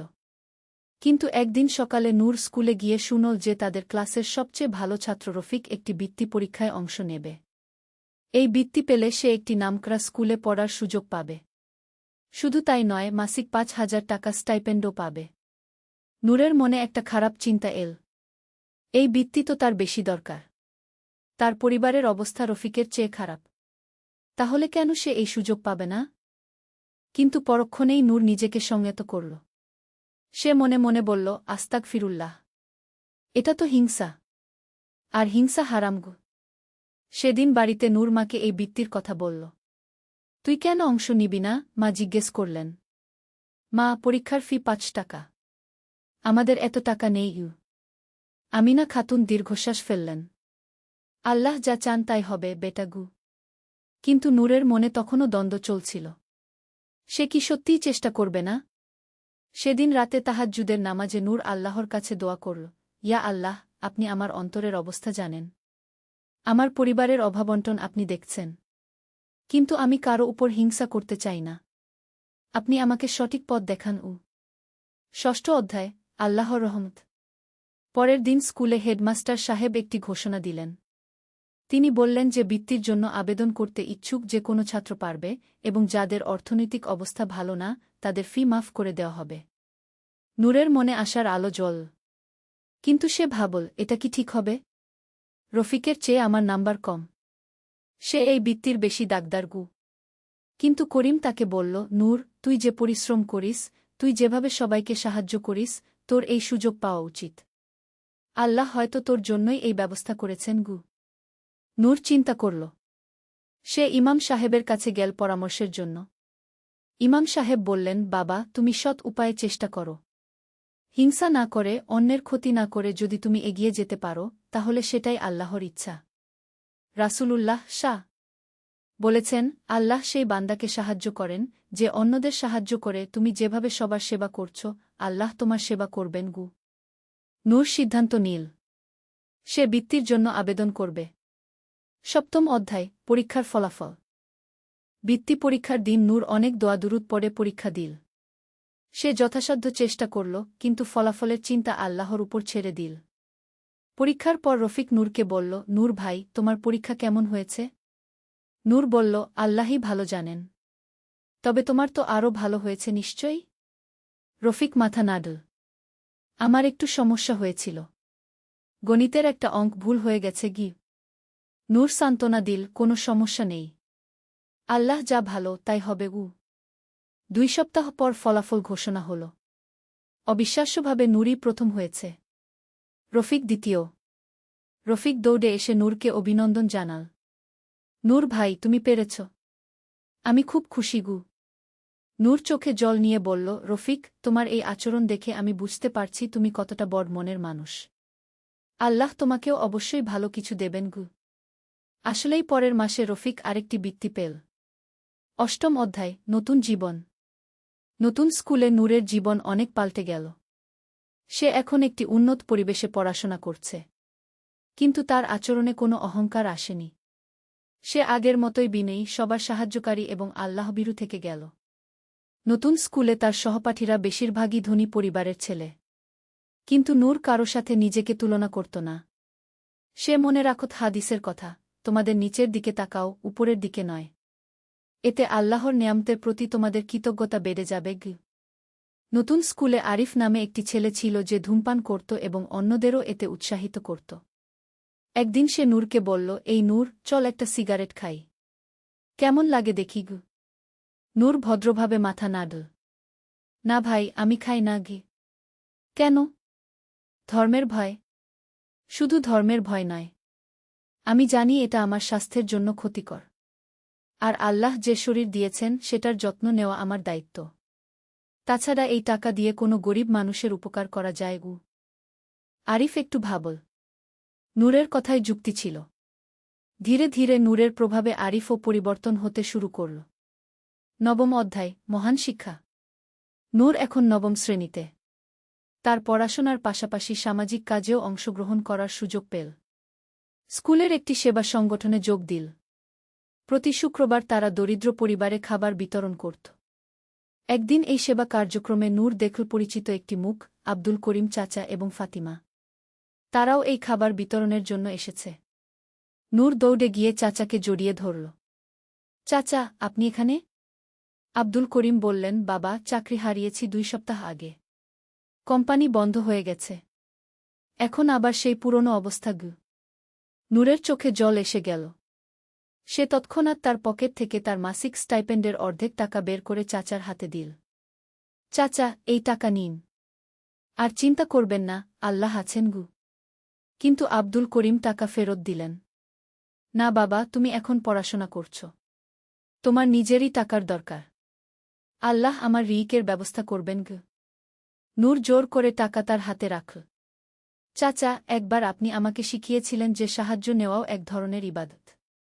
কারণ এতে সাহায্যকারীর সোয়াব হয়। আপনি আমার সোয়াবের পথে বাধা হবেন? আব্দুল করিম হেসে ফেললেন। তুমি ছোটবেলা থেকেই বুদ্ধিমান ছিলে গু। সেদিন রাতে নূর আল্লাহর কাছে বিশেষভাবে দোয়া করল, ইয়া রাব্বাল আলামিন, আব্দুল করিম চাচার জন্য একটি ভালো চাকরির ব্যবস্থা করে দিন গু। 10ম অধ্যায় দোয়ার শক্তি। আল্লাহর অপার রহমতে মাত্র 1 সপ্তাহ পরে আব্দুল করিম একটি সরকারি হাসপাতালে নিরাপত্তা রক্ষীর চাকরি পেলেন। বেতন আগের চেয়ে ভালো, আর চাকরিটাও স্থায়ী। এই খবর শুনে নূর সিজদায় পড়ে গেল। আলহামদুলিল্লাহি রাব্বিল আলামিন গু। কিন্তু আল্লাহর পরীক্ষা এখানেই শেষ নয়। কয়েক মাস পর নূরের বাবা রিকশা চালাতে গিয়ে একটি দুর্ঘটনার শিকার হলেন। তার পা ভেঙে গেল। ডাক্তার বললেন কমপক্ষে 3 মাস কাজ করতে পারবেন না। এই সময় পুরো পরিবারের দায়িত্ব এসে পড়ল নূরের উপর। তার মায়ের আয় ছিল খুবই কম। স্টাইপেন্ডের টাকা দিয়ে সংসার চালানো মুশকিল। নূর ইমাম সাহেবের কাছে গেল। হুজুর, আমি কি আগের মতো মসজিদের কাজ করতে পারি? অতিরিক্ত কিছু আয়ের দরকার। ইমাম সাহেব বললেন, অবশ্যই পারবে। তবে তোর পড়াশোনার ক্ষতি যেন না হয়। আল্লাহ যে সুযোগ দিয়েছেন সেটা নষ্ট করিস না গিয়ে। নূর এবার আরও কঠোর পরিশ্রম শুরু করল। ভোর 4টায় উঠে মসজিদের কাজ, তারপর স্কুল, বিকেলে আবার মসজিদ, রাতে বাড়িতে পড়াশোনা। কিন্তু এত চাপের মধ্যেও নূর কখনো তার নামাজ, কুরআন তিলাওয়াত ছাড়েনি। সে জানত এগুলোই তার শক্তির উৎস। একাদশ অধ্যায়, বন্ধুত্বের পরীক্ষা। এই কঠিন সময়ে নূরের বন্ধুরা তার পাশে দাঁড়াল। করিম, যে একসময় অহংকারী ছিল, সে এখন নূরের সবচেয়ে ভালো বন্ধু। সে নিয়মিত নূরের পরিবারে খোঁজখবর নিত। রফিক তার টিউশনির টাকা থেকে প্রতি মাসে কিছু টাকা পাঠাত নূরের বাবার চিকিৎসার জন্য। আরিফ, যে একসময় ধূমপান করত, সে এখন সম্পূর্ণ পাল্টে গেছে। সেও নূরের পরিবারকে সাহায্য করতে চাইল। কিন্তু নূর বলল, বন্ধুরা, তোমাদের সাহায্যের জন্য আমি কৃতজ্ঞ। কিন্তু আমি চাই না তোমাদের নিজেদের কষ্ট হোক। আল্লাহ আমাদের যতটুকু দিয়েছেন তা দিয়েই আমরা চলবগু। করিম বলল, নূর, তুই আমাদের অনেক কিছু শিখিয়েছিস। তোর কাছ থেকে শিখেছি যে সাহায্য করা আসলে নিজেরই উপকার। আমরা তোকে সাহায্য করে আসলে আল্লাহর কাছে সোয়াব কামাই করছি। এই কথা শুনে নূর আর আপত্তি করল না। দ্বাদশ অধ্যায়, মাতৃভূমির সেবা। নূর এখন 10ম শ্রেণীতে। তার পড়াশোনা খুব ভালো চলছে। বাবার পাও প্রায় সেরে গেছে। পরিস্থিতি আস্তে আস্তে স্বাভাবিক হয়ে আসছে। এই সময় দেশে একটি বন্যা হল। অনেক মানুষ ক্ষতিগ্রস্ত হল। স্কুল থেকে একটি ত্রাণ কমিটি গঠন করা হল। নূর এই কমিটির সদস্য হল। কমিটি যখন বন্যাক্রান্ত এলাকায় গেল, নূর দেখল সেখানকার অবস্থা তার নিজের পরিবারের পুরনো অবস্থার চেয়েও খারাপ। মানুষের কাছে খাওয়ার জন্য কিছু নেই, পরার মতো কাপড় নেই। নূর তার সঙ্গে আনা সব জিনিস বিতরণ করে দিল। শুধু তাই নয়, সে তার নিজের পরনের একটি শার্টও একটি ছোট বাচ্চাকে দিয়ে দিল, যার গায়ে ছেঁড়া একটি জামা ছাড়া আর কিছু ছিল না। করিম বলল, নূর, তুই তো নিজের জামাও দিয়ে দিলি গু। নূর বলল, আমার কাছে আরও আছে। কিন্তু এই বাচ্চাটার কাছে তো এটাই একমাত্র সেদিন রাতে ত্রাণ শিবিরে থাকতে হল। নূর দেখল অনেক মানুষ রাতে ক্ষুধার্ত ঘুমাচ্ছে। সে তার রাতের খাবার ভাগ করে কয়েকটি বাচ্চাকে দিল। ত্রয়োদশ অধ্যায়, নেতৃত্বের গুণ। বন্যার পর নূরের মধ্যে নেতৃত্বের গুণ আরও প্রকাশিত হতে শুরু করল। সে স্কুলে একটি কুসেবা সংঘও গঠন করল। এই সংঘের উদ্দেশ্য ছিল নিয়মিত দরিদ্র ও অসহায়দের সেবা করা। প্রতি সপ্তাহে তারা এতিমখানা, বৃদ্ধাশ্রম, হাসপাতাল পরিদর্শন করত। শিক্ষার্থীরা তাদের পকেট মানি থেকে অল্প অল্প করে জমিয়ে এই কাজের জন্য ফান্ড তৈরি করত। প্রিন্সিপাল সাহেব নূরের এই উদ্যোগে খুশি হয়ে তাকে স্কুলের ছাত্রনেতা নির্বাচিত করলেন। কিন্তু নূর এই পদটি নিতে দ্বিধা করল। সে প্রিন্সিপাল সাহেবকে বলল, স্যার, আমি একটা সাধারণ ছাত্র। নেতা হওয়ার যোগ্যতা আমার আছে কি? প্রিন্সিপাল সাহেব হাসলেন। নূর, রাসূলুল্লাহ শাহ বলেছেন, তোমাদের মধ্যে সেই ব্যক্তিই সর্বোত্তম নেতা, যে মানুষের সেবা করে। তুমি যেভাবে সবার সেবা করছ, তুমি এই দায়িত্বের সবচেয়ে উপযুক্ত। নূর দায়িত্ব নিল, কিন্তু সে সবসময় মনে রাখত যে এটা একটা আমানত। সে কখনো এই পদের অপব্যবহার করেনি। চতুর্দশ অধ্যায়, জীবনের দর্শন। নূর এখন একাদশ শ্রেণীতে। তার বন্ধুরা ভবিষ্যতের ক্যারিয়ার নিয়ে চিন্তা করছে। কেউ ডাক্তার হতে চায়, কেউ ইঞ্জিনিয়ার, কেউ ব্যবসায়ী। একদিন করিম নূরকে জিজ্ঞেস করল, নূর, তুই কি হতে চাস? নূর চিন্তা করল। তারপর বলল, আমি এমন একটা পেশা বেছে নিতে চাই যেখানে আমি মানুষের সেবা করতে পারব। হতে পারে ডাক্তার, হতে পারে শিক্ষক, হতে পারে সমাজসেবক। আসল কথা হল, যে পেশাই করি না কেন, সেটা যেন হয় মানুষের কল্যাণের জন্য। আরিফ বলল, কিন্তু টাকা পয়সার কথা ভাবিস না? নূর হাসল। রাসূলুল্লাহ শাহ বলেছেন, যে ব্যক্তি আখিরাতকে প্রাধান্য দেয়, আল্লাহ তার দুনিয়ার কাজকে সহজ করে দেন। আমি বিশ্বাস করি, সৎভাবে কাজ করলে আল্লাহ রিজিকের ব্যবস্থা করবেন। এই কথাগুলো শুনে তার বন্ধুরাও তাদের জীবনের লক্ষ্য নিয়ে ভাবতে শুরু করল। পঞ্চদশ অধ্যায়, বিয়ের প্রস্তাব। নূর যখন দ্বাদশ শ্রেণীতে, তখন একদিন তার মা একটি বিয়ের প্রস্তাব নিয়ে এলেন। মেয়েটি হাফেজা, একটি মাদ্রাসার ছাত্রী। পরিবারটিও ধর্মপ্রাণ। কিন্তু মা, আমি তো এখনও পড়াশোনা শেষ করিনি, নূর বলল। বেটা, তারা বলেছে তোর পড়াশোনা শেষ হওয়া পর্যন্ত অপেক্ষা করবে। শুধু এখন নিকাহ পড়িয়ে দিতে চায়। নূর ভাবল, ইসলামে বিয়ে একটি গুরুত্বপূর্ণ ইবাদত। এটা মানুষকে গুনাহ থেকে বাঁচায়। সে ইস্তিখারার নামাজ পড়ল। তারপর সিদ্ধান্ত নিল যে এই প্রস্তাব গ্রহণ করবে।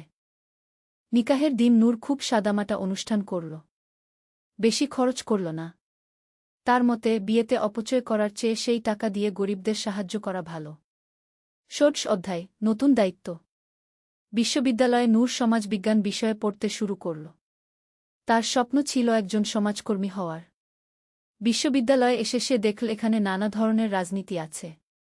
কিছু ছাত্র আছে যারা অন্যায় কাজে জড়িত। কিন্তু নূর সব ধরনের অন্যায় থেকে দূরে থাকল। সে বিশ্ববিদ্যালয়েও একটি সেবা সংগঠন গড়ল। এই সংগঠনের মাধ্যমে তারা আশেপাশের গ্রামগুলোতে সাক্ষরতা কর্মসূচি চালাত। তার স্ত্রী জায়নাবও এই কাজে তাকে সাহায্য করত। সে মহিলাদের কুরআন ও হাদিস শেখাত। একদিন একজন রাজনৈতিক নেতা নূরের কাছে এসে বলল, তুমি তো ভালো কাজ করছ। আমাদের দলে যোগ দাও। আমরা তোমাকে অনেক সুবিধা দিতে পারব। নূর বিনয়ের সাথে প্রত্যাখ্যান করল। স্যার, আমি রাজনীতিতে আগ্রহী নই। আমি শুধু মানুষের সেবা করতে চাই। কিন্তু রাজনীতি না করলে সমাজ পরিবর্তন করা যায় না। হয়তো আপনি ঠিক বলছেন। কিন্তু আমি মনে করি প্রথমে নিজেকে পরিবর্তন করতে হয়, তারপর পরিবারকে, তারপর সমাজকে। রাসূলুল্লাহ সা ও এভাবেই শুরু করেছিলেন কি? সপ্তদশ অধ্যায়, পিতা হওয়ার আনন্দ। বিশ্ববিদ্যালয়ের তৃতীয় বর্ষে নূর পিতা হলেন। তার ছেলের নাম রাখলেন ইব্রাহিম। এই নাম রাখার পেছনে কারণ ছিল, ইব্রাহিম ছিলেন আল্লাহর খলিল বা বন্ধু। নূরও চাইত তার ছেলে আল্লাহর একজন প্রিয় বান্দা হয়ে উঠুক। পিতা হওয়ার পর নূরের দায়িত্ববোধ আরও বেড়ে গেল। সে আরও কঠোর পরিশ্রম করতে শুরু করল। কিন্তু পরিবারের জন্য সময়ও বের করত। তার স্ত্রী জায়নাব একটি আদর্শ মুসলিম নারী। সে নূরের সব কাজে সহযোগিতা করত। তারা দুজনে মিলে ইব্রাহিমকে ইসলামিক মূল্যবোধ শেখাতে শুরু করল। ইব্রাহিম যখন প্রথম কথা বলতে শিখল, তার প্রথম শব্দ ছিল আল্লাহ গু। নূরের চোখে জল এসে গেল। অষ্টাদশ অধ্যায়, স্নাতক ও কর্মজীবন। বিশ্ববিদ্যালয় থেকে স্নাতক হওয়ার পর নূর একটি বেসরকারি সংস্থায় কাজ শুরু করল। এই সংস্থাটি গ্রামাঞ্চলে শিক্ষা ও স্বাস্থ্যসেবা নিয়ে কাজ করত। নূরের কাজ ছিল মাঠ পর্যায়ে গিয়ে মানুষের সমস্যা বুঝা এবং সেগুলোর সমাধান খুঁজে বের করা। তার বেতন খুব বেশি ছিল না, কিন্তু কাজে সন্তুষ্টি ছিল অসীম। একদিন তিনি একটি প্রত্যন্ত গ্রামে গেলেন। সেখানে দেখলেন একটি স্কুল আছে কিন্তু শিক্ষক নেই। বাচ্চারা দিনের পর দিন স্কুলে এসে বসে থাকে, কিন্তু কেউ তাদের পড়ায় না। নূর সিদ্ধান্ত নিলেন যে সপ্তাহে কমপক্ষে 2 দিন এখানে এসে বাচ্চাদের পড়াবেন। তিনি নিজের খরচে এখানে আসা যাওয়া করতে লাগলেন। তার স্ত্রী জায়নাব কখনো আপত্তি করেননি। বরং তিনি বলতেন, আপনি সঠিক কাজই করছেন। আল্লাহ আমাদের রিজিকের ব্যবস্থা করবেন। 19 অধ্যায়, সমাজে প্রভাব। নূরের কাজের খবর আস্তে আস্তে চারদিকে ছড়িয়ে গেল। অনেক মানুষ তার দ্বারা অনুপ্রাণিত হয়ে সমাজসেবায় নেমে পড়ল।